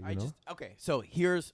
And but you know can the ball's going to you those want, but make him uncomfortable. Force him to have to. It's hard though. It's hard because he can run, because the running ability is the third option. And you know what? Look at the Rico Riders game in the semifinals. Who had the most receiving yards? It was Daniel Correale. Because he can. Because if you take everything away, he will go there. You're leaving something wide open, and he was the main guy on the offense for that night. And so, take away Zapatelli, and you're still not taking them away. They're still driving the field 46 yards, 42 yards, combining for 4 touchdowns between Zapatelli and Lassard. So they're still key contributors to the offense. But now you're adding, you took Luca Lechese away. Just shift him with Daniel Correale. So like they have the offensive weapons to adjust to taking someone away. There's a lot of depth on the team, is what we're saying. Lucas Kinville, obviously being the rusher he is gonna actually pose an issue, I think, at times for Matthew Zapatelli. So he's not the full-time rusher. He's not full-time on the team. Can he be for this game? Maybe. We'll see what happens. But yes, the other thing to consider is you actually have your hands full with Luca Lechese. He's very good. Yeah. Oh, yeah. He's not a typical rusher that would give you issues, like not like the tall, lanky necessarily. But he's just really quick. Yes, and takes a great angle. That Ethan Adrian style of the two of them, they're clones. Yes, they're clones. Yeah. Like, listen, I've seen Clone Wars. I know what clones look like. It's you two. No, for real. Like, I like both dudes. I'm a huge fan of both guys. And Luca is, to me, I remember the first time I saw him play, I was like, what is this? What's this guy doing Div 6? Yeah.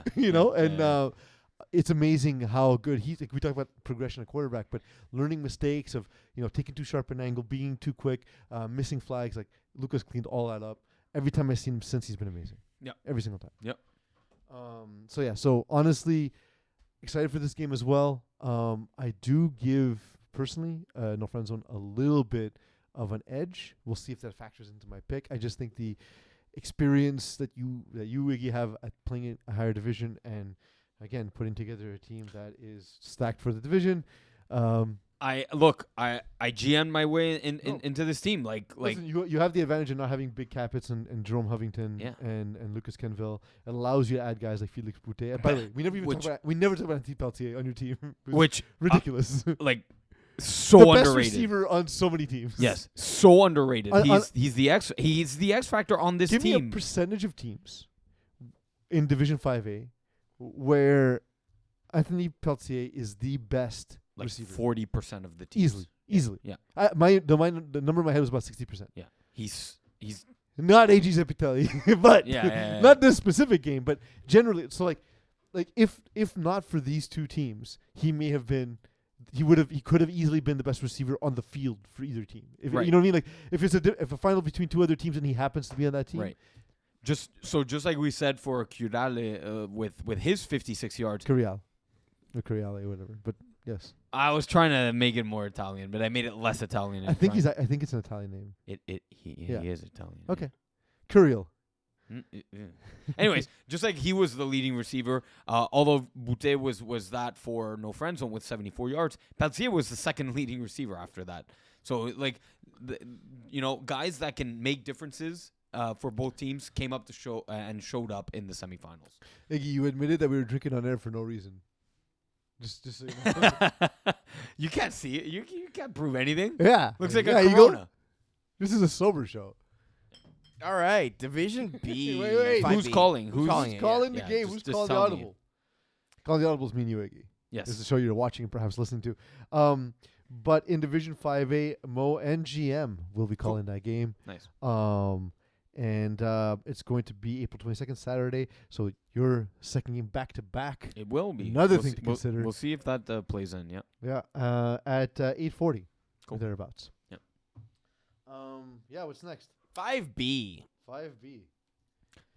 Yeah, in Division 5B, we do have the Killer Rays, who absolutely destroyed Red Dragons after Red Dragons put together a nice first drive, playing against Primal led by Médéric Lezon, the Wizard, Médéric the Wizard Lezon. He had a very tightly contested game against Vic in a Box, where they won with 2 plays remaining on the game after Vic in a Box made some questionable decisions and some mental breakdowns. I have 2 questions. Yes. Well, one comment and then a question. Okay. The comment is we played Guillaume Boulanger in Division 4 for Le Bébé Magique. Right. And in that game, our defense realized a tell that he has where he stares to where the route is breaking to, where he's going to throw the ball. And that's a bad habit a lot of young quarterbacks have. He's going to learn. He's improved so quickly. He's going to learn to get that out of his game. And if he didn't learn in this game, I don't know. I haven't spoken to the guys from Killer Rays yet, but I'm pretty sure that's because Tyler was in the huddle when we figured that out, right? Yeah. So honestly, Guillaume Boulanger having a tough game, throwing picks into flats because again, that's where that habit hurts the most. Yes. Because you're looking in a short span and you're not seeing who can undercut and crash. He threw pick 6 against us that way. Mm-hmm. It's something really he's gonna have to get out of his game. But we'll focus more on the teams remaining for Killer Rays. The question: Can we call the connection? I know Tyler Bianchi has this great connection with Tyler Gerber. Again, there's a great connection with Curtis Ryan, Donovan Hines. But can we call the connection of Tyler Bianchi to Evan White and Whiter? It's Bianchi, an Italian word. Oh, it is, isn't it? Yeah, like white pizza. Yeah. Maybe it's white close pizza. It's close to white.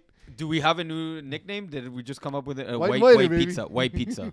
That was the name of a podcast we were pitching internally at one point. White pizza. Who is Rob White and Eagle? Because he's white and I'm whiter. Yes. Yeah. Yeah. It's White and whiter. Podcast, you start with the name and you build outwards. Yeah. Flag Bros. Yeah. So honestly, but seriously, I mean, did anyone have a doubt Killer Rays were going to make the finals? There was doubt in my mind. I thought Red Dragons might have been able to pull it off, and then it all went downhill. And watching the first drive, I'm like, okay, this is going to be a game. This is going to be back and forth. Who has the last possession of the ball? And I left Stade de Montréal thinking that, and then I got home and saw it, and I went, whoa. Well, let me ask you. So let me reframe it. Yeah. Red Dragons put up 25 points against Team Sexy. Reframe it for Eagle. Yeah. You got to piss again? I broke the seal. You're like 90 years old. I broke the seal. So Red Dragons beat Team Sexy, but they only put up 25 points. They play the Penetrators. They win a close win, 32-26. I mean, 32 points was never going to be enough to be Killer Rays, was it? I mean, it could have been. Just so good on offense. But again, like, this goes back to what I was saying last week, right? If you don't want to turn a game into a shootout, then don't turn the game into a shootout. You have to not turn the ball over. But it Yes. gets hard because now you're down in the first half 31-6. But that's exactly. Then you're off your game plan. And this is the whole, like, I'm going to use the NFL cliches, right? Like, oh, yeah, the run game isn't working, and so they switch to But the the pass. worst Like, part, Eagle, like, he wasn't even taking deep shots early. He was getting picked off on underneath routes. yeah. You know what I mean? So, Which like, they must have seen something in the way he was, like, It's the staring thing down where- receivers. Yeah. you know, Steve Martin also was a prop comic. But I was saying that that's the thing that we realize. And again, Tyler Gerbrick was with Hot Sauce Sports. So I'm certain. It's not like he has amnesia, right? Like, I'm sure he went to his team. He's like, hey, guys, he does this. Let's attack that. Well, plus, you also have the confidence because your roster is good enough to go score for score. So if you go and undercut a route and miss and they score on you, all right, GG, go next, right? We'll get the ball back. We'll get it back. No big deal. My philosophy has been, and this is pertinent, I think, because it's a low division, so we'll talk about it, is the best results for a defense, if you're a quarterback, the best results that your defense could get you is obviously a turnover or / pick six, right? They make a play that either puts points on the board or gives you a chance to put points on the board. Yep. What is this? It's Iggy's face. That's Iggy? Yeah. That's Ignacio. Yeah. Oh, change his profile picture immediately. Use that for the finals.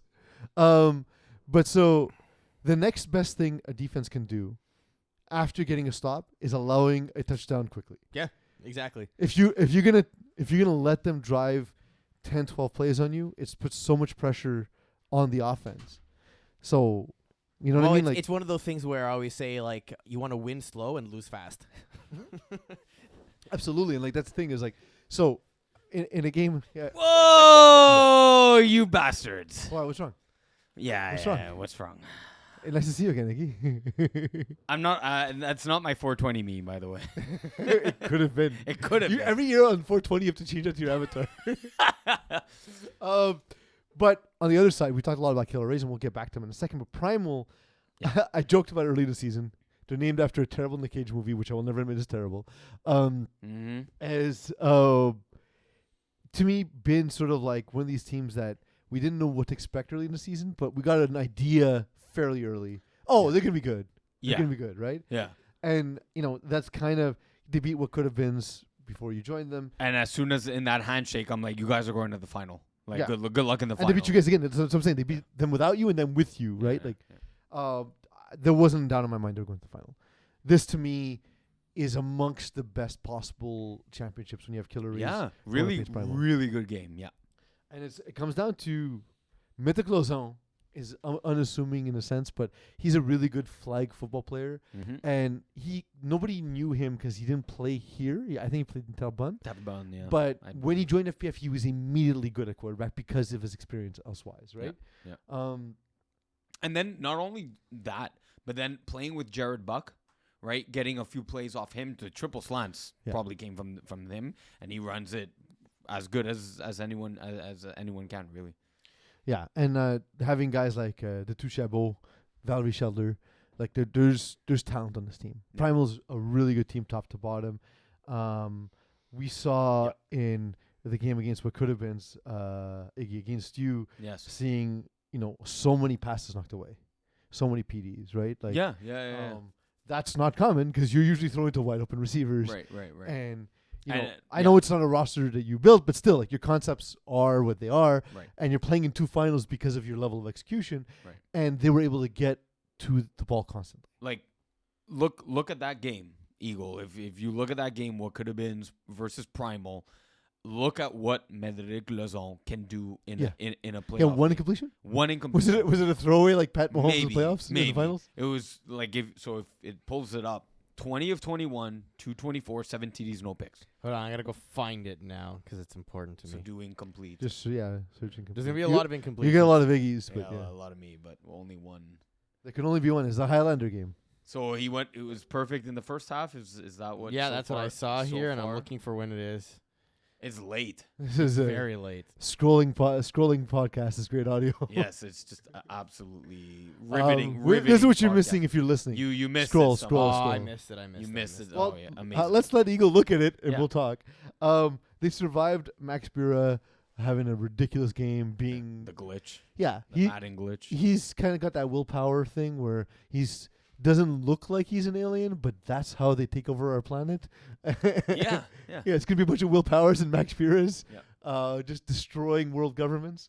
But Primal beating Vickenbox 33-32, like I am surprised given that Jeff Ty threw 2 interceptions. It wasn't even that close. So I analyze it and it'll be in my article, but every time Jeff Taye threw an interception, the Vickenbox defense was able to get a 4 and out, or at least a turnover on downs. So, and one of them being on the last drive of the first half. So Is it literally not here? that would be strange. But anyways, we're moving on to Oh, there it bigger- is. There it is. There it is. I found it. Okay. Okay. The value. What happened on that first down? I don't right. Come on. Thank you. Yes. Like I can't remember the one. I didn't know it would be his only his only incompletion of the night. Okay. Well, given that he didn't have any in the first half. No, that was Oh, it was the first half. okay. Yes. Yeah. Well, but like, I mean, where's that photographic memory, Iggy? Don't you remember replaying the game? Come on. Yes, but not to that level. I throw a lot of passes, and there's a lot of passes in my games. Look, I think we should now just move on to the final Killer Rays Primal. Like you said, one of the best finals that we're gonna get, especially for a low division final like 5B. This is a really, really fun game. It's going to come down, and I can't wait for Chris Rivet to clip this. It's going to come down to whoever has the final possession of the ball in their hands. It's going to be who can play the game management best. Both quarterbacks have now the abilities of, do we decline the convert? Do we go for the onside kick now? Do we take a timeout here? They're both very methodical and very aware and keenly aware of game management and down management situations. So it's going to be who can best manage the game in order to get the ball last with as many plays for their offense. Yeah. That said, do Primal have the defenders to deal with the matchup problems that is the Killer Rays receivers? We talked about Tyler Gerberg. Obviously, he led the team in touchdowns. Curtis Ryan just as good, and where you have sort of that fast and top end quickness of Tyler Gerberg, you have the size in Curtis Ryan. Yeah. Corey Bianchi being a great third threat. Chris Genio as a big physical snapper.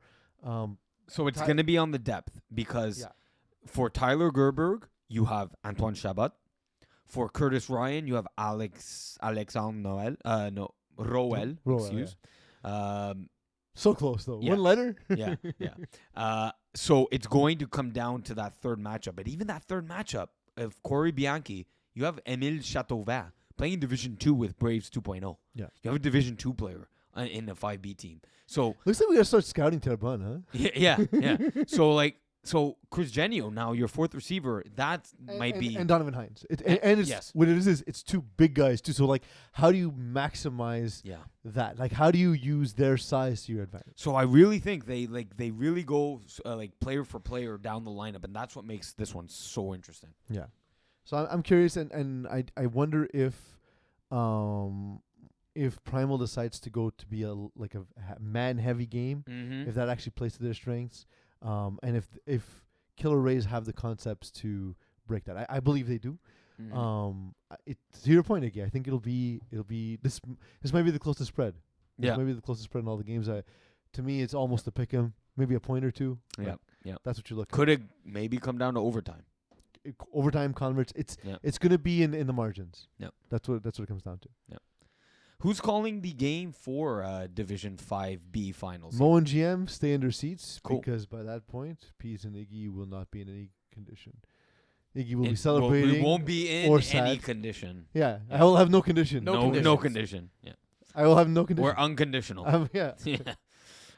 My hair, shampoo only. No conditioner. That brings us now to our Sunday slate of games. Well, Sunday -2. -2. We did 2 games. We did Div 3. Oh yes. Oh no, we did 1 game. We did Division 3. The Fords on Saturday. So we'll start with the 3:00 game. We are one of the first of the 2 women's divisions. Alexi and Lamise will be on the call. Cool, nice, yes. And won't there be something particular about this this broadcast, other than Alexi and Lamise being the first time you mentioned their names? I don't know, man. I'm not looking at the script. The fact that it will be a bilingual, Je me suis français. We're working on it. perhaps. We're gonna try. What we'd like to do is have Alexi do the play-by-play in French, and then Mhm. the conversation to happen in English. By the way, if you're francophone, if you're a woman, if you're a minority of any sort, we'd love to add you to our team. We want to have as many different voices as possible. Flight It Plus makes is an equal opportunity employer. It is absolutely unlike Nike, but buy their products anyway. No, jokes aside, we want to involve the women's community. We want to involve as many different types of voices as possible. I'm getting older, and it's harder for me to do so many broadcasts. Please give us a reason to create a DE&I program. Yeah, that would be awesome. That would be awesome. In fact, let's do a thing where we get so many people working for FPF. We have a broadcast on FPF 1, FPF the Ocho, FPF Women's, FPFU. Like we get as many as many different broadcasts going. We get like a Nickelodeon broadcast. Are we with going to kids need the doing it. budget for a Stephen A. character, or is it just? Well, gonna it'll be just be me. Yeah, It'll that just that be me. is peas. Yeah. I'll take another step in that direction. But yeah, so women's 1. women's one. We do have Les Bleus going up against Mo's favorite, Les Brut, or just Brut. That should be their team name, just Brut. Just Brit. Yeah, like it. just Brut. It won't be because it relates to their other. Oh no, it's not. It's the Blitz. Yeah, you're right. Yeah, Blitz, Could be. yeah. It could be the just Brit. I, like I have an advice for Les just Bleus. Brit. You should wear Just Brit. red jerseys such that Christmas? it counters the green Oh, no, ones don't do and that. simulates So it's a the Super Christmas? Bowl result. If you do that, if you wear red versus green on the green field, I'm going home. It's an insult to colorblind Especially for people. a team called Les Bleus. You're wearing red. No, Yeah. I'm going home. I'm going home. I'm not watching a game. It reminds me of the time that the Bills played the Jets, and it was like red Oh, on green yeah. on the green field. Yep. And to anyone who's colorblind, your TV just looked like it was vibrating. You couldn't see anything. I was crying. I was so sad. I'm just going for Brut because of the jerseys. Yeah, If fair. you, if you get it. Yeah, green and white for your Eagles, Eagles, fandom. Green Um, and white. Isn't it green and white? Well, oh, the lettering. Yeah. Yeah. Like yeah. the Eagles. Yeah. But Brut get past Vortex. Vortex have been Yes. sort of a thorn in their side to a Mhm. degree. Mm-hmm. They always close games. Yeah. Maud Lacasse tends to make mistakes. You guys talked about it last week, so I won't get too much into it.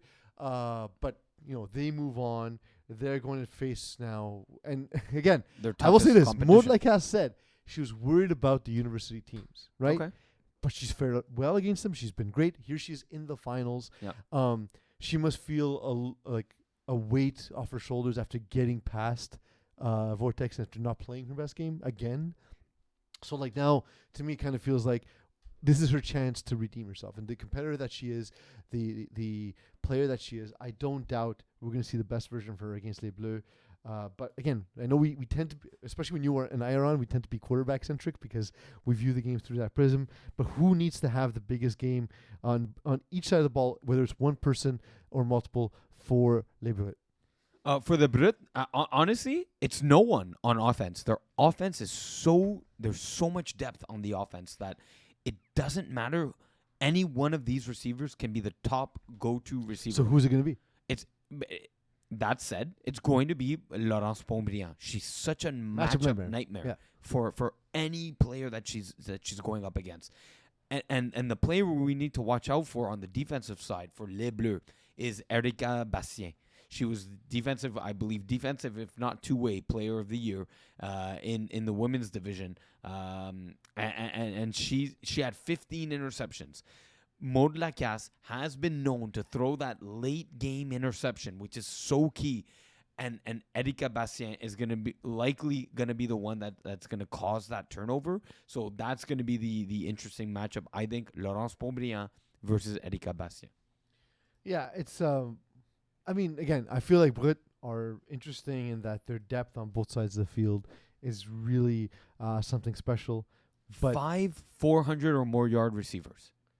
But also they're kind of facing that, right? Yeah, In Les Bleus, not in the same way. 5 400-yard receivers. Yeah, they have. Sure, they go 7 receivers deep in terms of getting at least 200 yards or more. So maybe the depth is a little deeper on Les Bleus side. I don't think that. Like both defenses are gonna have a tough time. It's really gonna come down to whoever can get 2 turnovers first in this game. Key play in the Vortex game for Brut, by the way. Maggie Gervais getting a sack for 11 yards on Anika Browns. Yeah. That was the dagger. Clutch. And like Maggie Gervais is one of those players that we don't talk a ton about. She's great. But she's very good. Do you think she'll play a role against Les Bleus? So I think this. She won't get many sacks. But the one she gets, just like the one against Vortex, they're going to be timely sacks on 3rd down, on 4th down, to either get the turnover on downs or to make it a 4th and 20 situation. 4th and 20, of course, for today. There we go. Yeah. So yes, her impact is going to be low in quantity but high in significance. Yeah. On the other side of the ball, of course, we'll start quarterback position and work our way out. Sandrine Goubet-Huot. I'm so happy I'm not in play-by-play. I can't say that name. It's a mouthful. Yeah. And it's tough. Like for someone who's not primarily francophone, it's one of those names. It's tough to say. So this comes up in my job a lot. Les viennoiseries. I cannot say that word. No, like viennoiseries, like croissants and stuff. I can't say it. I can't say it. I literally have to say it like once a week. Yeah. And what I do is I list all the things like croissant, like I just list them all so that I don't have to say. And like why, like people must look at me like, why is this idiot still talking about pastries? But yeah, I can't say the word. But she's been amazing. Like 32 touchdowns, 5 interceptions in regular season. The 5 interceptions is the key, the eye-popping stat there. That being so low. Yeah. Right. And it's key to note that she played in 9 games, and there was a game where she didn't throw the entire time. Mm-hmm. So, sure, but remember also the counterpoint that in the women's game, the field's tighter, the rules are different, there's more interceptions generally. Right. Will she have this kind of game, or do you think Brut can upset that rhythm and timing and actually create some turnovers? So, Brut are very aggressive in the flats, but Les Bleus' offense is so good at attacking whatever they give you. If it's the flats, it's the flats. If it's intermediate, they'll take that. If it's deep, they'll take that as well.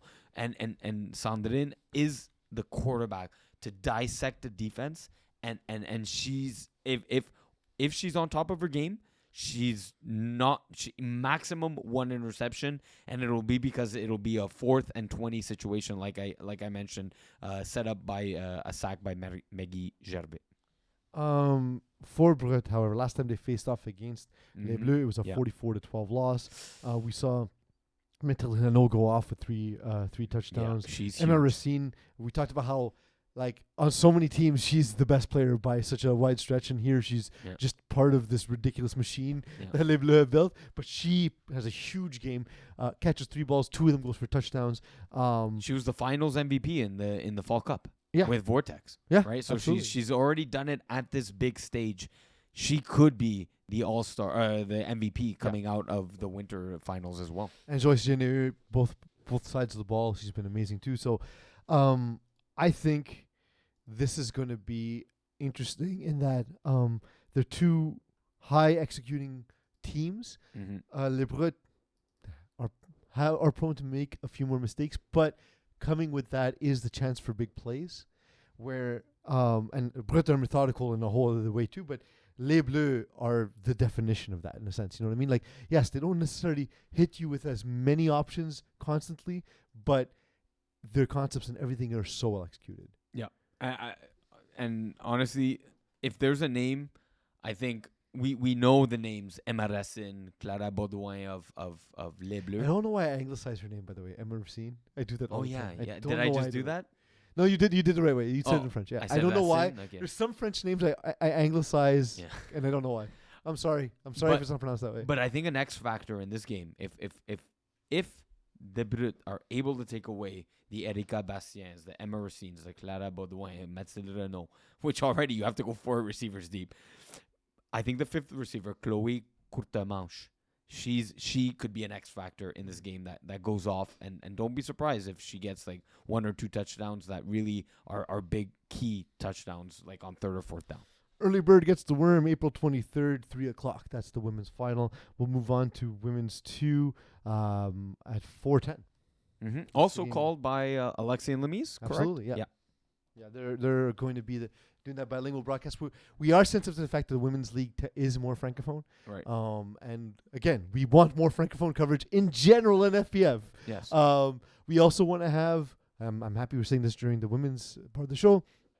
We'd like for our panel on Calling the Audible to kind of be more like the NBA, where they have a rotating cast, and if we can get a woman on to talk all divisions in FPF, we'd love that, because just like we can discuss women's football, we're sure women are as competent in describing men's FPF. So I don't see why not. Yeah.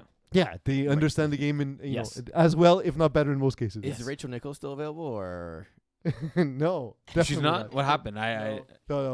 Oh, no. No. Okay, we're not going there. Okay. Yeah. All right. It's No. Poor Okay. judgment by Eagle. Okay. I didn't know something happened. My bad. Yeah, she said something inappropriate. It was perceived she- as She got not only canceled. ESPN on ESPN violence, but women on women violence She got canceled. ish. Yeah. Hey. Yeah. Okay. Something was leaked by by could only be her producers who recorded the audio. Yeah. Right. and So- because of that, every time Mo wants to give us some juicy gossip, he says, "We're not recording, are we?" Yeah. and I always say no, Rachel. In women's too, though, we do have the Carababes who advanced over Wildcats, 31-6 in that game in the semifinals, and Les Hiboux were able to overcome Linkset, the one of the heavy favorites in coming out of shocking. women's too. So we do have a Carababes Hiboux final. Yeah. I was surprised to see Les Hiboux beat Linkset. Linkset, I thought, were a team that didn't really get as much love as they should have during the season. They just an off game, it seems like, for Sarah Maud-Hamel. Mm-hmm. I mean, look, let's give credit to Yeah. Les Hiboux defense as well, Yes. because it's not just her play. I'm just saying off game because she hasn't played this poorly all season long. Yeah. But when we look at across the board, Sarah Morel having an interception and knocking away 3 passes, Emily Papillon knocking down 4, coming up with 2 interceptions, and Yeah. Erica Roussel also getting her hands on a couple of balls. It's a tough outing. And then when you look at offensively for Les Hiboux, 3 receivers with all of the targets. That's crazy. No adjustments from Nick. That's Yeah. wild to me. That is something, and I think the Carababes are going to be good enough to adapt to if they see a 3-man look or a 3-woman look by Les Hiboux, they're the type of team that will adapt. You have the Caroline Larivière, the Alexia Vidi of Carababes. These players, and I think there's Flavie Montpetit. These players are very adaptive. They're very knowledgeable in the women's division, and I think they can adapt to whatever Les Hiboux are throwing at them. For Wildcats, we see their season end.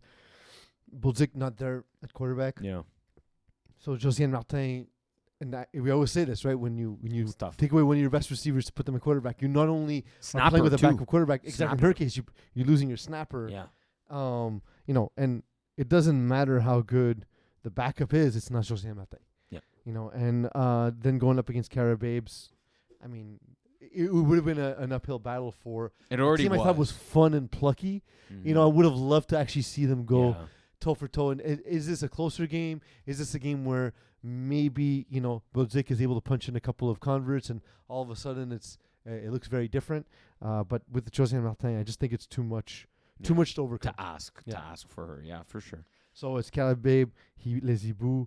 Carababe was a team you saw early on in the season you really liked. And late in the season as well. Weird correction.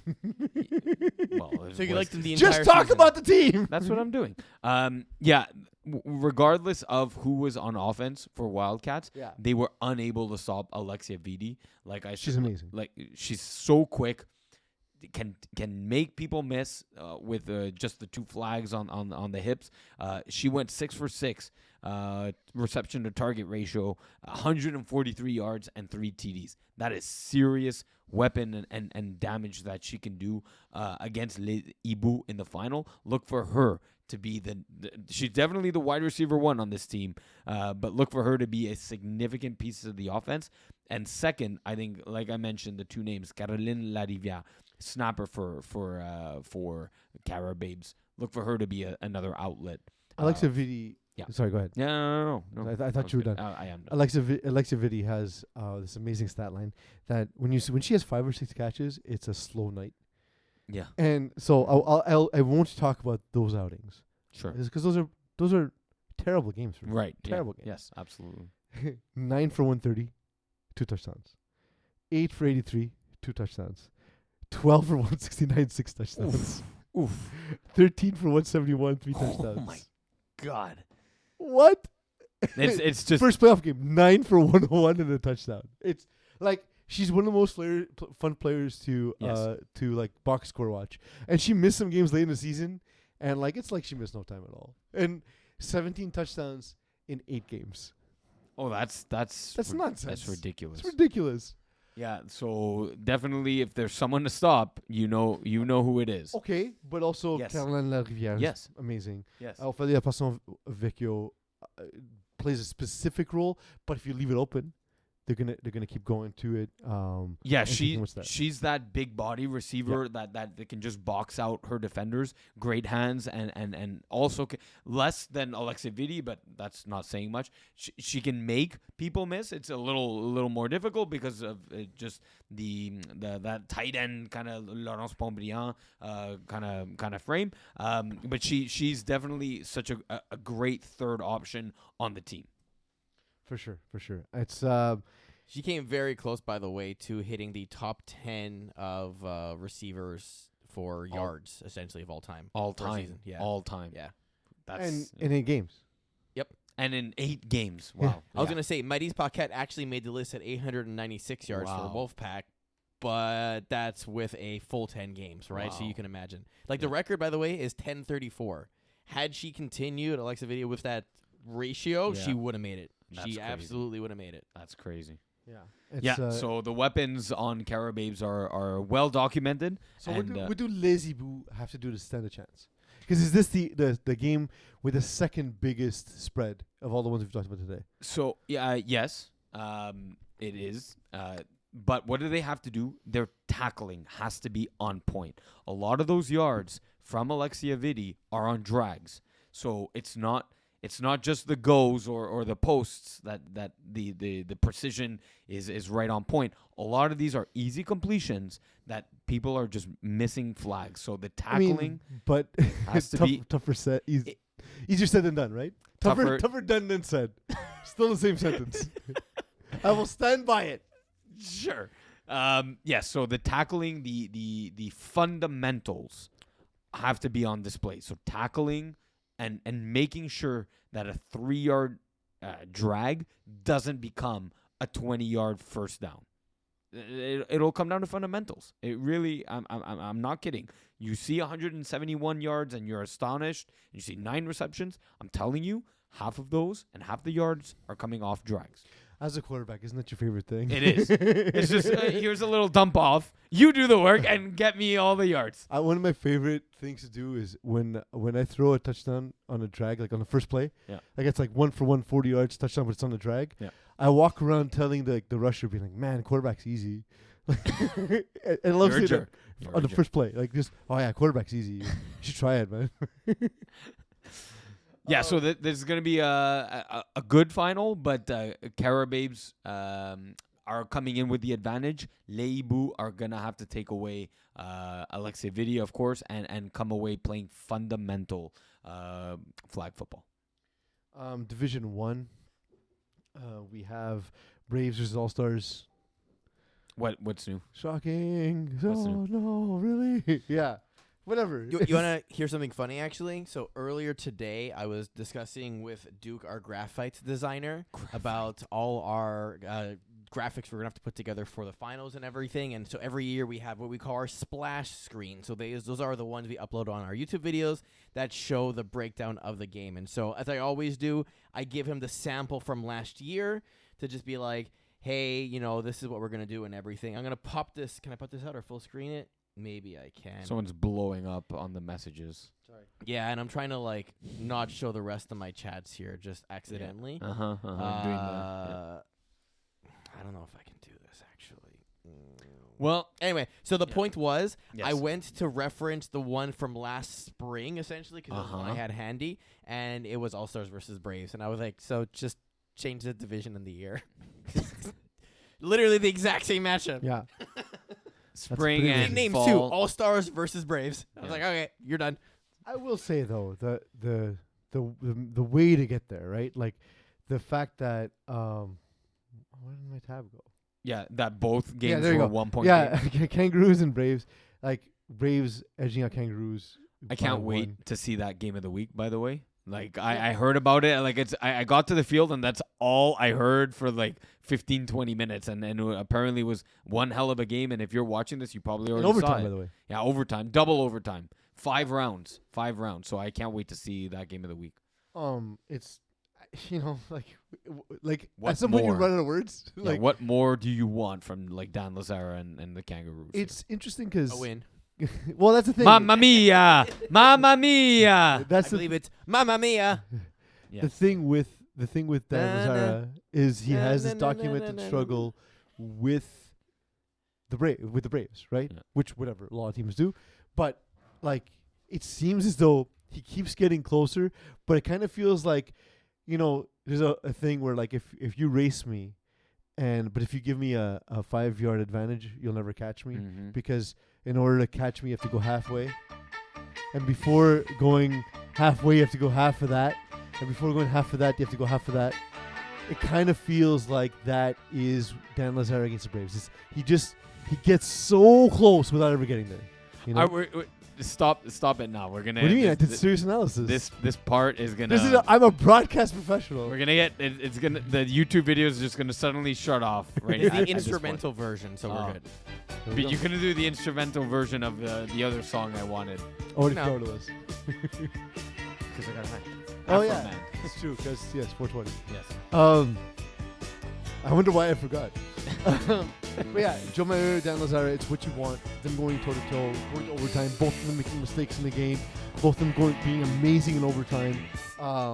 Alex Pilon doing Pilon stuff. Ridiculous. You know. 167. Jeansley Alex, and again, credit to Dan because it's not unlike what we said with Braves and All Stars, where it's been the same rosters year after year. Dan's made constant tweaks. He's lost guys. He's had to rebuild. Yeah. Every time he reloads, the team looks better than the previous version, right? So Yeah. credit to him because this is an incredible season for Kangaroos, and it came 1 point short. Yeah. I don't have much more to say. I mean, Thanks, man. Yeah. My analysis was awesome. It was that I was blown away. I- or are you distracted by the music? That a little bit too. of both. I literally saw him nodding to Yeah, I your know. point to the melody. To the melody of the music.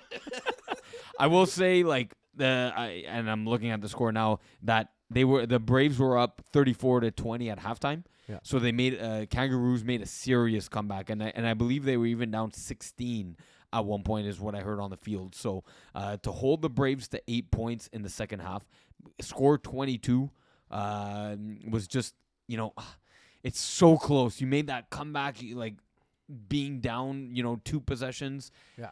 And just to fall short, it really sucks for Tacos, as we haven't referred to him in a while. It was a similar night as tonight when I gave him that nickname.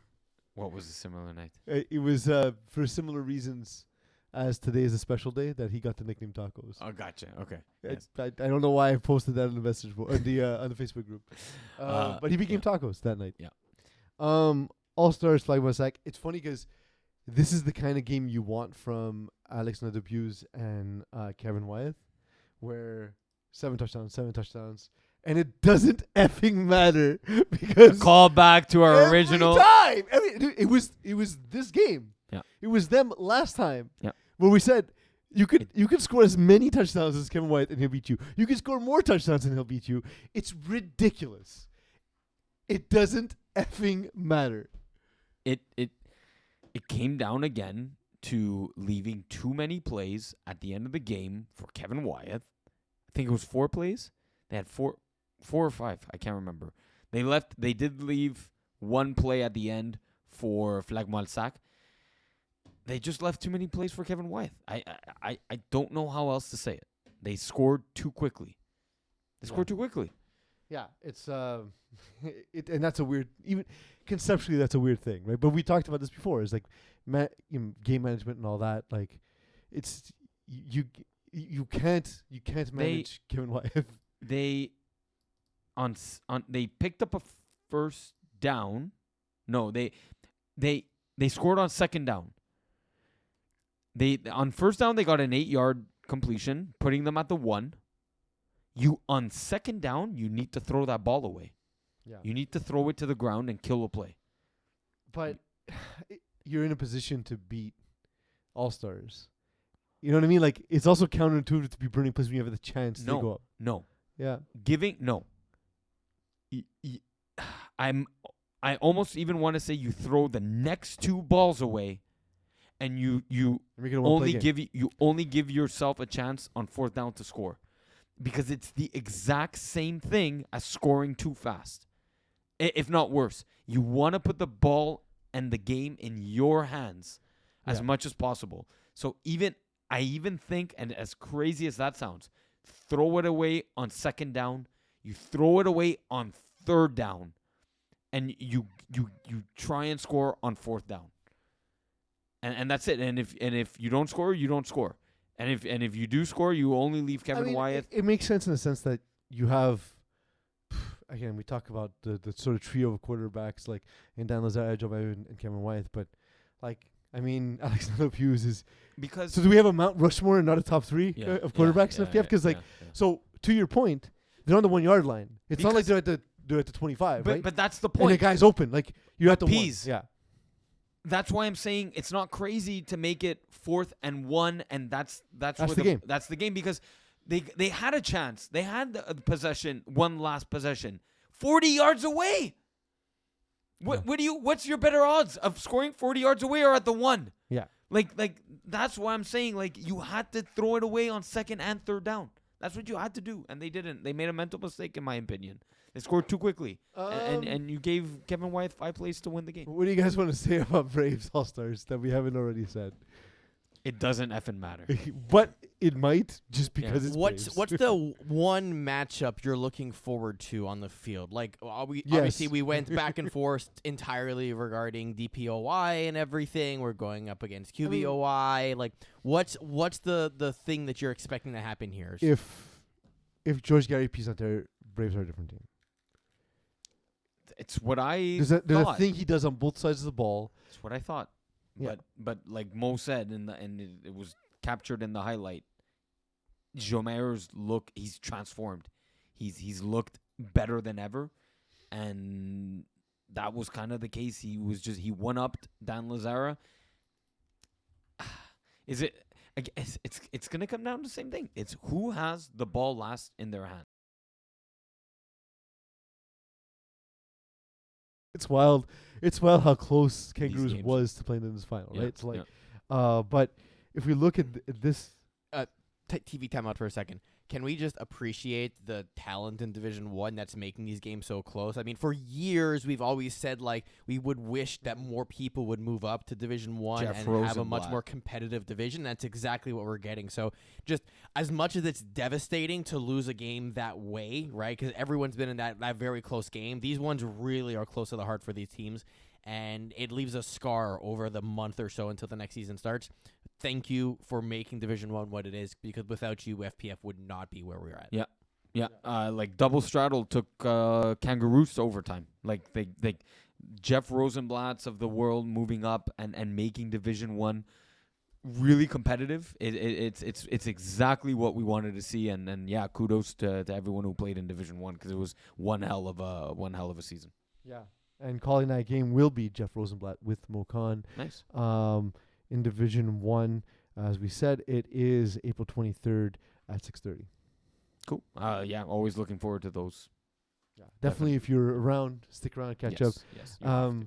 We like to put the Division 6 finals after Division 1 or sandwich them between Division 1 and 2, just because the biggest crowd tends to be Division 6. Right. So Division 6, don't disappoint. Yeah, Show out, and so that way you get basically everyone who's there for the Div 6 game wants to watch the best of FPF. Exactly, and then also It's both. Yeah. And stick watch their around a game. little bit, catch a little bit of Division Yeah, 2 it's the while hype your show friends for are the show. leaving the field as well. It's going to be awesome. And in Division 6, we'll have Brent on play-by-play, Iggy doing the color commentary. Mm-hmm. Division 6 was a little chalk early on in the playoffs, Yes. and we now have Baby Rays and X-Men, and so that seems to be kind of, in a sense, what we expected. The thing I will Sure. say is Baby Rays putting up a 19-point outing against Maccabees a little frightening. I'm not surprised though, Maccabees are a good defense, for sure. in terms of that, and in terms of Baby Rays. I mean, their quarterfinal game was 39 to 18. Oh yeah, different. Sorry. 24-2 against No Fly Zone. Yes, that. But that that's one. a game where it's never a game. You don't You need take your foot to. off the gas, and I get it, but they're not the same offensive juggernaut that as the Killer Rays, despite No, for being sure. the same franchise. for sure.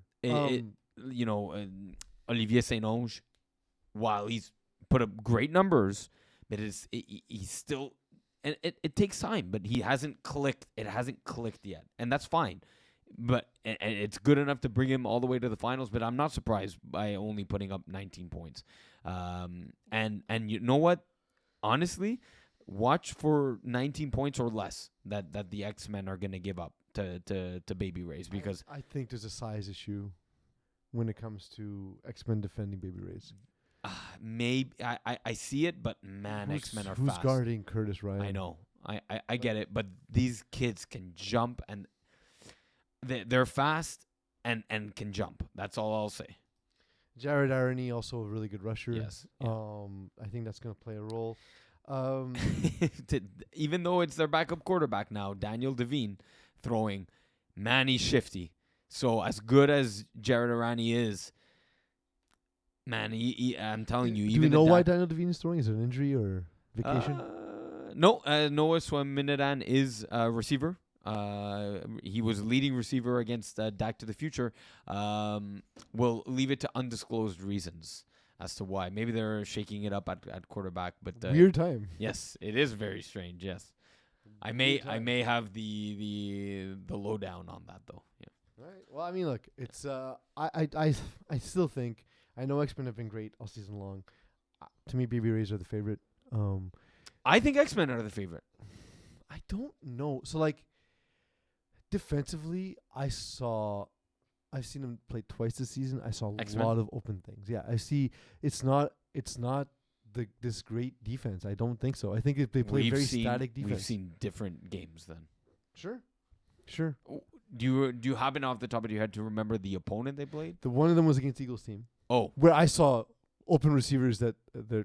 Dallas Odin is a new quarterback to FPF. Yes.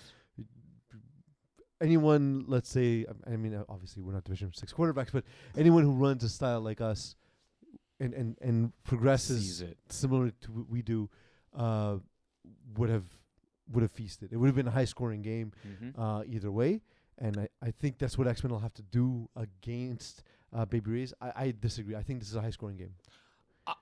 It's 5 touchdowns aside, at least. I think whoever gets the 5 wins. I think Fair. both QBs get 4. I'm telling you that Daniel Devine rushing is an X factor in this one, but so is Jared Arani. He's the X factor on it's really gonna. This might come down to who has the advantage: the running QB that can escape, or Jared Arani as a rusher for a Baby Rays. Who's likely to make the mistake, though? That's the question. I think it's Olivier Saint-Onge. I think Threw 6 interceptions all season. 6 interceptions all season. He completed 65% of his passes. I mean, Noah has 5. 5. I know, it's fair. That's true. Yeah. But Noah's not throwing, maybe. Maybe. Yeah. Maybe. So, yeah, I'll give it to the guy who Sorry. hasn't played quarterback all season, making the mistake. But through 0 picks. In one game? Or it's been they couple games? Double quarterbacks and a couple games. But fair, but that's not the same. Yeah. But in the playoff, so if you look at the playoff season, though, he's gone 9 for 1 because he played in all 3 playoff games. Okay. Or 1 or 2, sorry. So I was going to say, because that's 3 touchdowns a game is not. Yeah. No, but in 2 games. Yeah. 4.5 to 1. Yeah. Yeah, I'm with you. I can. I'm with you to a degree. I think you're underselling what Baby Rays are. I think you're underselling what X-Men are selling. Look, it could be. Sometimes I'll walk in, and again, it's hard to look at a lower division through a lens when you've played a higher division sometimes. Yes. And it could be that. I mean, that said, they're not your grandmother's Div 6. When my grandmother, when my grandmother was alive when I was in secondary 3, that was not her Div 6 at all.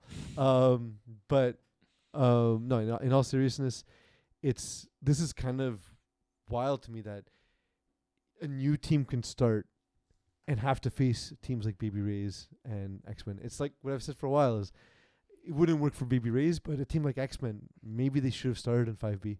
Maybe new teams have to all start in 5B. The option was presented to them. They even Division Dodgers then. No. The option was I'll say it this way. The option was presented to them, and they initiated the suggestion. Okay. To maybe not play in 6 and maybe play in 5. I'm saying because just to protect sort of the teams that are constantly in the lowest division. This is what I keep saying. Maybe teams have to start in 5B. But how do we know? Yeah, but okay. You just put them all in 5B, and if you're gonna get wrecked, you're gonna get wrecked anyway. Yeah, but think of it from the other side of it, right? If you're a 5B team, that's not a fun game for you. If it's a 6 team, it's like part of the learning curve almost, right? Like as the winner of that game. Why do I have this guy on my schedule? I don't think it'll be more lopsided than they're already getting beaten in Div 6. The only difference is the 1 or 2 games that might be competitive. It'll feel different because you're going to have some games that are going to be extremely competitive and others that are going to be complete blowouts. But that's already happening. Not in 5B. I know, but I'm saying that's my point, though. It'll start but happening. Then what do you do for let's pick a team like Brewers that show up every season and then have to face teams like X-Men or have to face teams like Baby Rays. Get good. But you're going to face them in 5B. But the Brewers won't. It's my point. But also, I think there's an aspect to this as well. Or they were in 5B, but you know what I mean. But teams like them that if they stay, there are teams that stay in Division 6 for a long time. But whether you're in Division 6 or you're in Division 5B, you're going to face a team like that. But in my model, you won't face them in Division 6. So there's 2 things I want to just mention here about the, promotion or rating system or how you can prevent this from happening in the future. One, in the case of X-Men, they already have tons of FPF experience from our junior program. Yeah, maybe junior at least goes up to 5B. Well, if you were a successful... So to that point, we are now applying ratings to the junior, I think it's the Bantam sophomore teams or whatever. So everyone else not so much, but they are actually getting a rating application. Yeah. So they will not start off as 55s as they used to. They will actually be rated upwards, therefore likely forcing them into 5B or whatever. Likely. Again, still not always, but at least solves one of the problems. Yes, and then the other one is teams that played in fall that got experience. Yeah. They also got a free season under the belt to learn systems, essentially. And so that's also going to be corrected this year. Yeah. I will say, having thrown in Tier 2 and then going back to Div 4, it was like everyone's so open. By comparison, everyone's so open. Yeah. That said, Division 6, 740, Brent and Iggy on the call. So look forward to that. All these games, as always, not as always, but as always for this season at Complex Bell. Division 2... up next. Yeah. Final one, right? Yeah. To wrap it up. Games of the week. To wrap it up here. Yeah, we do. It's almost early. Am I alone in thinking that this game was both closer than I expected, but also not what I expected in terms of the overall score? Yeah. I know exactly what you mean. Like, if it was going to be close, it was going to be... Like 50-49 type of thing, right? 7 touchdowns, like, 7 touchdowns. Kind of like the game with like Masak. Exactly, yeah. Like, this feels like there's like at least 2 touchdowns on the side missing. Left on the table. Yeah. Yeah. Like, is this Kevin Wyeth's least amount of touchdowns in a game? With Right. Vengeance? Yeah. In Division 2? 5. It My might be. God, I yeah. mean, statistically, if he's Yes. averaging 7 a game, I mean, he's playing. He's also playing a Division 1 team, right? Like, for the most part. Yeah. He's playing basically Braves, who, with a team that's not quite the All-Star. already Crime Family kept him to 5 Oh, and wow, Runner One's yeah. kept him to We know what 5. that is. But That's the that's Joey the- Taylor the taking clock. forever. That's Going chewing the clock. 3.6 yards per play. I mean, maybe that was the plan. Yeah, it absolutely was it, and fits his style so perfectly, right? Yeah. And look who got the pick on Joe Mayer. Eagle. Look who got the pick. Kevin Wyeth, just doing everything himself in Division 2. The guys were super fired up. I saw James going crazy. It was late in the game as well, picking off Joe Mayer in the flats. I have another suggestion for the 4th best receiver on a team as the best 4th receiver for their division. Okay. You have Vincent Benjamin, right? Yeah. In Division 4. Yeah. In Division 2, Michael Kazaka. That's probably the 4th best receiver on his Yeah, team. Is yeah, wild. yeah, Dude's yeah, really good. Yeah. Really, really good. Yeah. He got spotlighted earlier in the game of the week Yeah. or a reel or something. It was Yeah. super cool. Look, Vengeance makes the final, right? Like, the least shocking thing is when we see Kevin Wyeth pulling up at the finals. Yeah. He just, like, if he had to travel, he can punch his ticket at the beginning of the season. Just book it, call your travel agent. I don't know if you remember this, Iggy, or if this was before your time. He won a championship when he had an injured hand and had to catch a snap. What with one year? hand. I don't know. What year? I don't God damn know. it! I've been like looking, and I want to look tonight. If you know why, Yes. I want to look tonight for it. Give me the goddamn year this happened in. No, dude, you're asking me. It's more fun if you go on the scavenger hunt. Ask you. No, it's impossible. I typed in Kevin Wyeth one hand, I have a question. Maybe this is just because of the day. and then I got amputees like videos coming up. No. I'm like, no, Nope, no. It wouldn't be in the title, so you wouldn't get it that way. Do you know how internet works? I know. I kept going All-Star, Division 1, FBF Finals. I couldn't might have- find it. It was probably Montreal's finest. I couldn't find it. It's probably Montreal's finest. But the Put it in the comments. Put it in the Also- comments. go to I just realized something because I was gonna say ask GM, but I think in our chat group, Eagle, has GM and Iggy ever had direct conversation with each other? Or do you always need a no. buffer? Do you always need like someone sitting between you guys in the movie theater? No, No? we chat. I don't believe you. I refuse to we believe chat. it. No, refuse. I don't think I Press remember. X to doubt. I don't remember a conversation where either of you replied to No, each we other's chat comment. like on the side. Don't believe it. Nope, hasn't happened. Yes.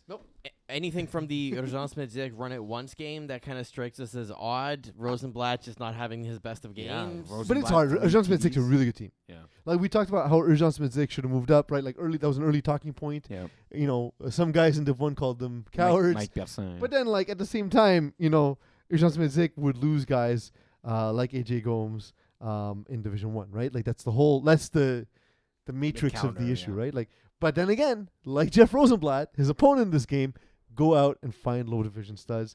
Yeah, Jeff Rosenblatt, whenever you see Jeff throw under 5 touchdowns, it's surprising. Yeah.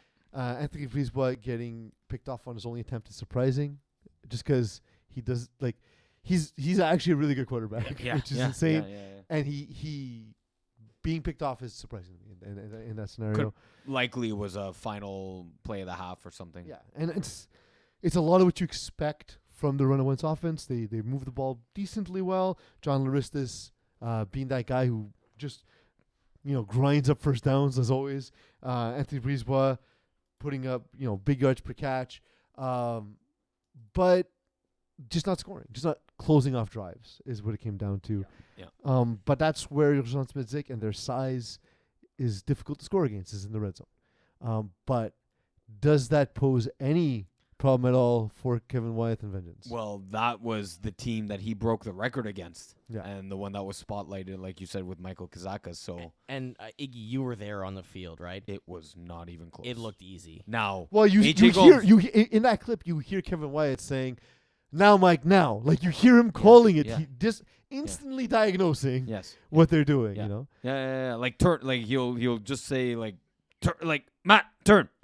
Like it's just instant. Now, AJ Gomes was not there, so that's a big piece on the defensive side that made the Urgence Medzik defense allow 9 touchdowns to go on the board. Right. So, it slows down the offense for Vengeance, but how much? Not right. Like it's still gonna operate at a 92% capacity than if AJ Gomes wasn't there. Is this the game where the Submergian suspensions are really going to make a difference potentially, where the amount of people that Wyeth has available on offense is not there, that he potentially needs to be on defense? Well, is on defense, That's what I not mean, though, like, potentially. Does that make it more difficult for them to actually get a win in this one now?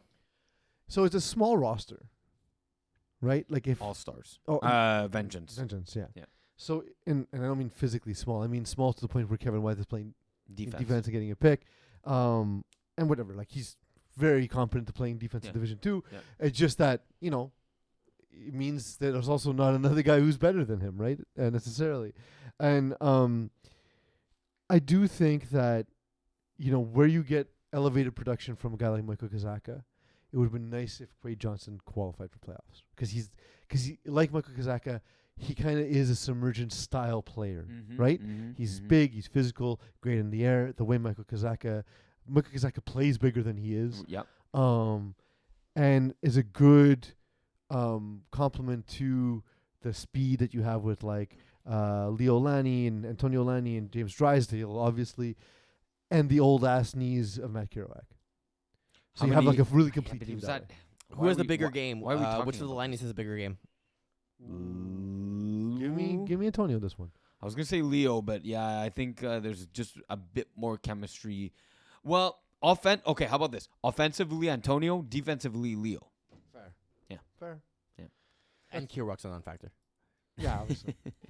He did. I will give my boy a shout out though, because he caught the record-breaking ball by Kevin Wyeth for a touchdown, 67. and he didn't juggle it this time. Yeah, it was just clean. Yeah. Luck. No, jokes aside, Matt Kerouac's about as good as you get at the snapper position. and rusher. But that's the thing. The fact that he can still rush, and like I joke about his bum knee, he's been hurt a lot. yes, yeah. And we saw him get a pick 6 in the finals. That was Recently. ridiculous, yes. So, I don't know, think it was man. last winter? 19 targets that are uncompleted over the season. That's like a significant amount. You got to step up them numbers. I mean, it's probably, again, like that ball he juggled on Game of the Week early is probably one of those he didn't haul in. A few of those, I would imagine. Jesus, 60 of 79. Oh my god. Yeah. How dare he? But yeah, so that's that to me. Like, it's gonna be tough for anyone to beat Vengeance. I'm excited that it's Sean Smith because that talk of are they a Division 1 team is their chance to prove that they're cowards. Playing like a Division 1-ish team, Yeah. right? In Vengeance. I will wrap it up here, but I think their path to victory is chewing the clock, not scoring in 3-4 plays, but scoring in 8, 9, 10 play drives. Being methodical with the ball, being safe with the ball, but at the same time, if you are going short, the Vengeance defense will want to take away, but then to not necessarily hit the deep ball, but hit the intermediate, go out of bounds and step out of bounds at the midfield after you gain a first down and not gain 12 extra yards. It sounds crazy, but it's going to be decisions like that and a game strategy to make sure that you take as many plays and as much time off the clock to limit the possessions for Kevin Wyeth. Fair. Eagle, what time is it? It is currently 10:04. Great. It's been 2 hours and 23 minutes. 19 is when I started Behind the clock. you. Turn around. No, it's because you hit the started button late. late. Yes, Yeah. I know. And it is now time for the final time. edition of the Winter No, 2023 it's not. season. No. Yes. No. Games of the week. It's not. It's It not. is. It's not. It's not the final edition of Games of the Week. It's the first edition of Of the the Nike Nike- Games of the Week. You know, it's funny. I was gonna say sponsored by Nike. Okay. but yes. Okay, it's so a we're on Nike- the same It's page. it's the first edition of the Nike Games of the Week, brought to you by Nike. Okay, guys, I have an idea here. Okay, and I'm gonna start the music because we have a Go not many. start because I want chicken wings. What? I want wings. Go. No. This can be better than that. In I guess Slander. recognition and promotion of our Nike endorsement. If either of you gets all of the 12 predictions right, I will buy you your choice of things My on cleats. the store. The cleats. All right. Can I Okay. just take Your choice. stock? Okay. All right, but you have to get them all right. I can't pick my own games. yes, you have to pick You your own have game. to. No. Yes. Yeah, you have to. Then you miss a game. Give us a game. And You then lose I automatically. don't want. Then I don't want the gear. Just Fine. say you'll win by 50, dude. It's the cop out. Yes. Okay. All right, we're gonna go in order of the games. I'm staring at you down here. Yeah, I know. Saturday, April We'll 22nd, do like a little preamble too, since like No, I want No. wings. okay. 4 o'clock, Coed 3, half and half versus Canicule. I'm going half and half. Boostan. I still don't know what that means. I like Canicule a lot. They're fun. I love Athena Ryan's play as well as putting her ego aside when they need to employ different offense. But Film Noir, I'm going with half and half. 5-10, Coed 2, Benchwarmers versus the IG team. This is close. This Jeez, one. dude, This just one's make a tough. pick. What's wrong with you? You want wins? This Do one's that. tough. Ooh, I'm going bench warmers by 1 point. Team without Iggy is the Ig team. Ooh, so that's your pick. All right, 6-20, Coed 1, Northern Braves versus Fast Not Furious. Another great game. It's so hard because you don't know if George Garip's there or if Miles Gibbons there. Yeah. So I don't know. So Northern Braves in a very close You game. know what? Northern Braves. Give me Fast and Furious. Okay, nice. I'm assuming Miles is throwing. Yeah, it's a coin flip.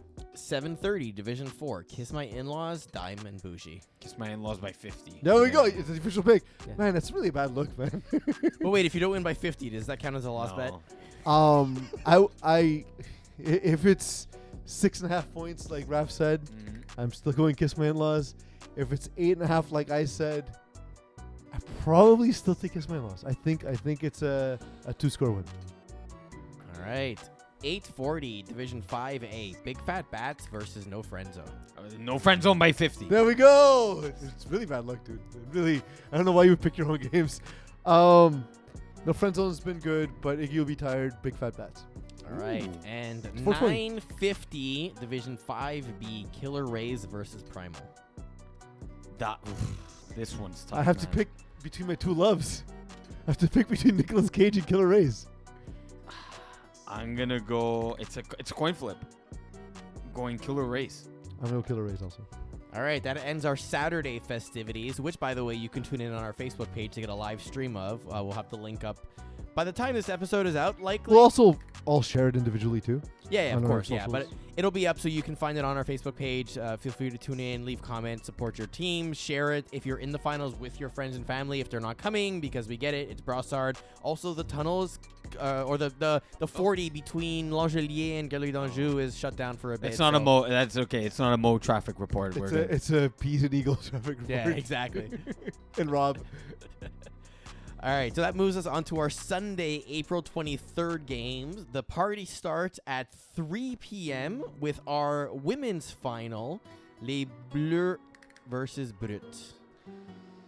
It's two great finals. Honestly, we have a great matchups all across the board. I'm gonna go Les Bleus. Brett. Let's do it. All right, followed by at 4:10, women's 2, Carababes versus Les Ibu. Going Carababes with this one. Same. All right, 5:20, Division 3, Silent Ticklers, that's what she said. I think the offense, the size, the speed, just too much. Silent Ticklers. Ticklers. All right, we got 6:30, the Pièce de Résistance, Division 1, All-Stars versus Braves. What I've seen this season, All Stars. All Stars Just All-Stars. as well. It's too much. It doesn't effing matter. It doesn't effing matter. Brought to you by Nike. All right. Followed at 7:40, Division 6, our Digestif, Baby Rays versus X-Men. We're going to disagree. I feel it. Yeah, I know. I'm going to go X-Men here. No, X-Men. It's Baby Rays. Eagle knows exactly what I mean by wide open receivers against X-Men. X-Men. They're going to get exposed. It's not going to be close. Oh, Not going to be close. all right. I'll call it. We'll see. Right? And lastly, our Midnight Buffet / Nightcap at 8:50. Early for a midnight table. I was going to say, but considering we used to literally finish our games at midnight, this is And what we- is the and new we midnight. still might. Yeah, exactly. Yeah. Yeah. Division 2, Vengeance versus Urgence Medic. I saw it firsthand. Vengeance.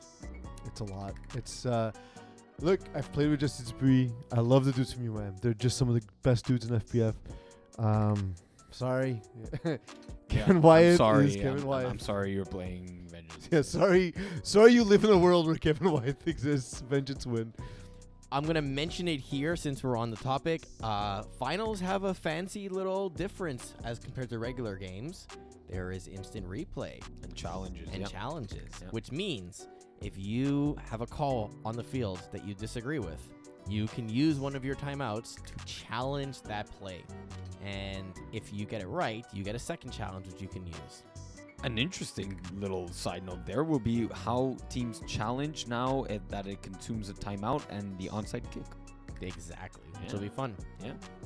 And in case you're wondering, by the way, all the games start 10 minutes off each other because usually the cleanup festivities and time to change our crews and start And take a Teams little get time. Teams There's get a banner and trophies. trophies. Banner, interview, etc., and everything. So thanks for your patience if you're either watching or in the finals, because clearly that's something which we try and expedite, but there's a lot going on.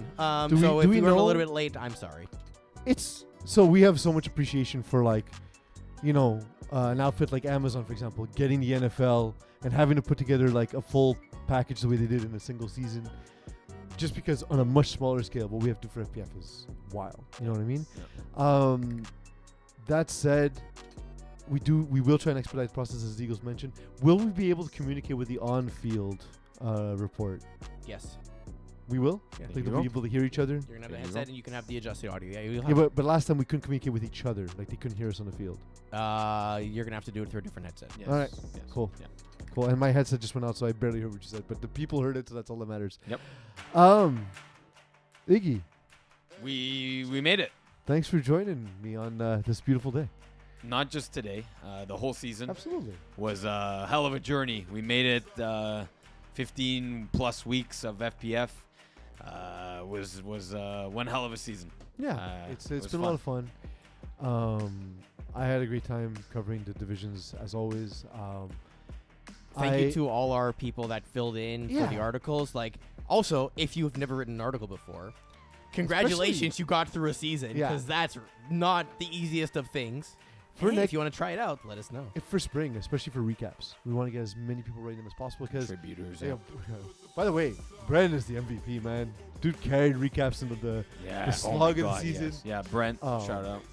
But yeah, so if you think you can help out, put a little bit of cash, offset the cost of FPF. I'm not saying you're gonna leave a millionaire because you'll probably leave destitute, but it's a fun thing to do. It's a way to flex your creative muscles.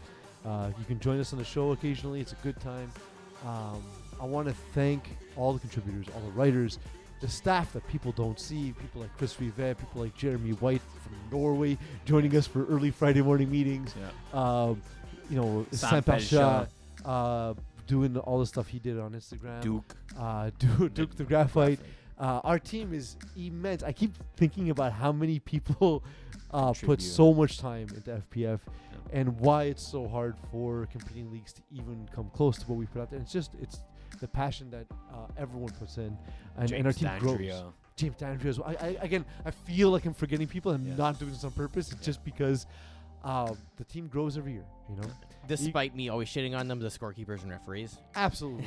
and we know we put a lot on their plates, and we're going to try and improve that as well.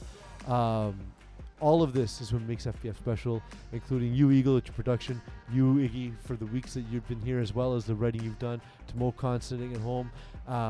I want to thank him as well. But most of all, I want to thank the community. But even more than that, because I screwed up my sign-off, I want to thank you all for letting me be myself. Best comment on the Mike Persin post.